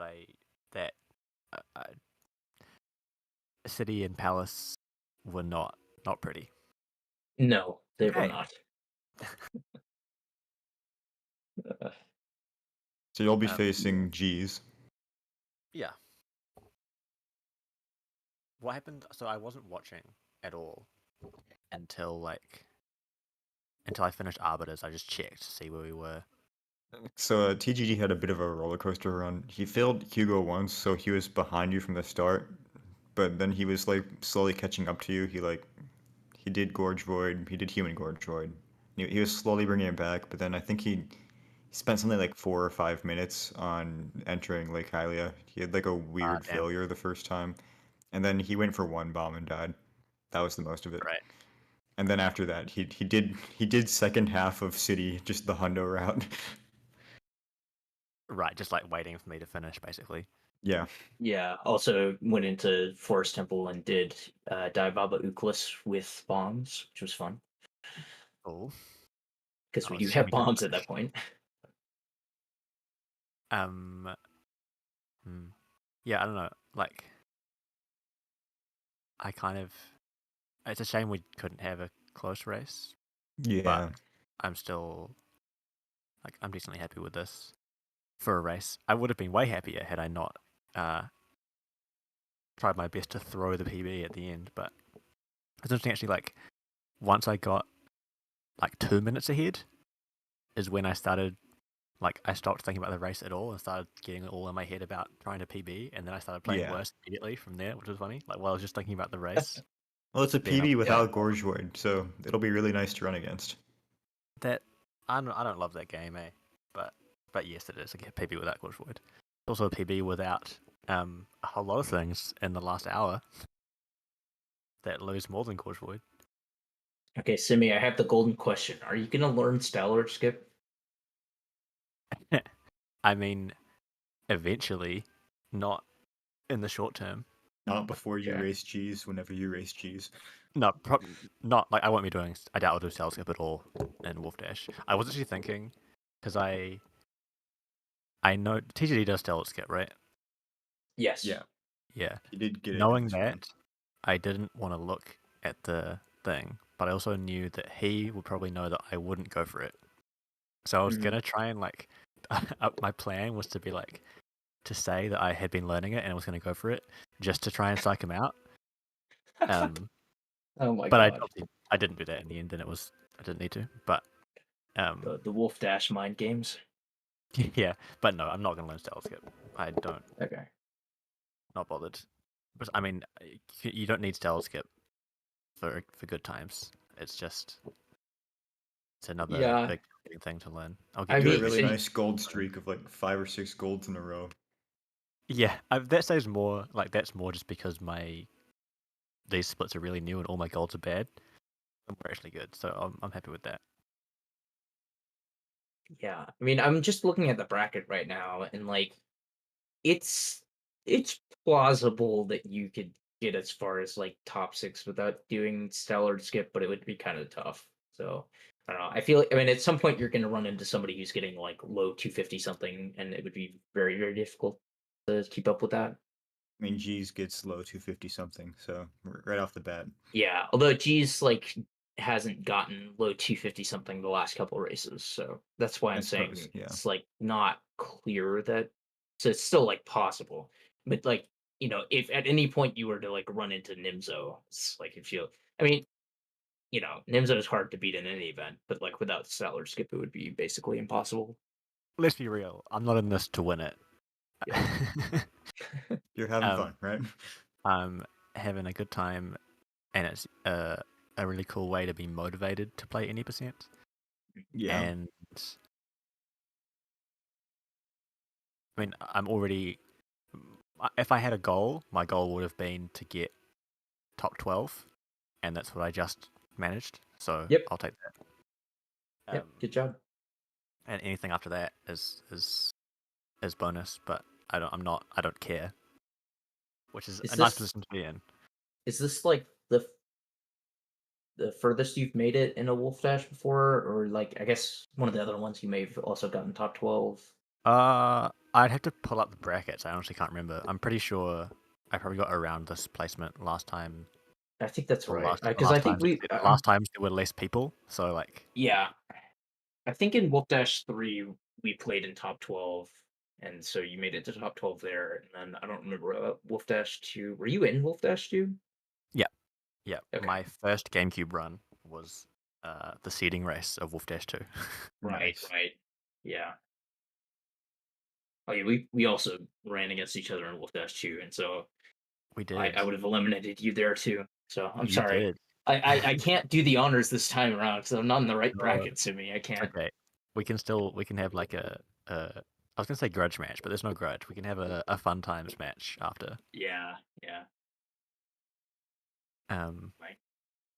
But yeah, I mean, I think it's nice that I got on a pace like this in a race. Like with or without Gorge Void, forget about that. Because I probably wouldn't have done any more runs for a while if it weren't for this race. Like I feel like I'm still in practice mode, just like trying to work through the glaringly painful segments. So I think I was also kind of underestimating what I could just like throw together with where I'm at currently. I still don't want to just like start doing runs. I want to actually practice a bit more, but I'm happy with that. And to be honest, like I'm probably not going to play so much in the next wee while. And having gotten a PB in Wolfdash is pretty neat.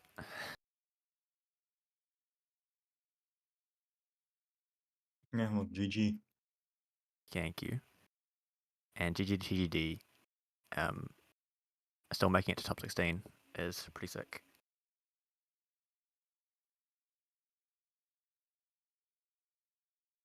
I'm looking forward to watching some more races. There's so many to come.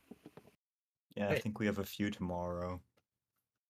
Yeah, I'm not sure how many are gonna get restreamed, but we do have a lot coming up over the weekend. Actually, I think we have like 4 scheduled for tomorrow right now, and then a Yeah, couple it's for some Sunday. large amount. Yeah. There will be like a few redemption races mixed in there. The redemption bracket is moving a little bit slower than the main bracket has been recently, though. Yeah, we're gonna try and speed that up. Yeah, hopefully so.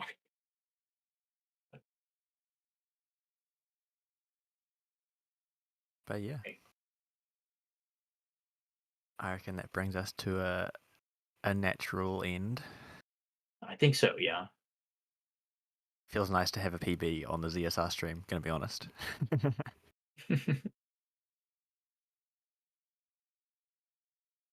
All right, I think that's my cue to wrap this up. Thanks y'all for watching. This was a fun one. Thanks runners, Simi, and of course the guy downstairs. Thanks. That was fun. I liked the Jotwad. Thank you for that. I love that. So yeah. And thanks comms, QWERTY and Jaquade. Yeah, this was fun. Thanks. We will see you. Thanks. Oh, of course. You know, here I am on vacation, but this time actually like was perfect. So yeah. Glad I got to help out again. Yeah, next one looks like it's going to be at 11:30 a.m. Eastern. Redemption bracket round 1, Link versus Spicy Juice. So that'll be exciting. Pretty sure that's going to be on ZSR main. So join us tomorrow, like 15 hours. More Twilight Princess. So much Twilight Princess. And it's awesome. I love these runs. They're fun. Okay. We'll see y'all tomorrow. Bye.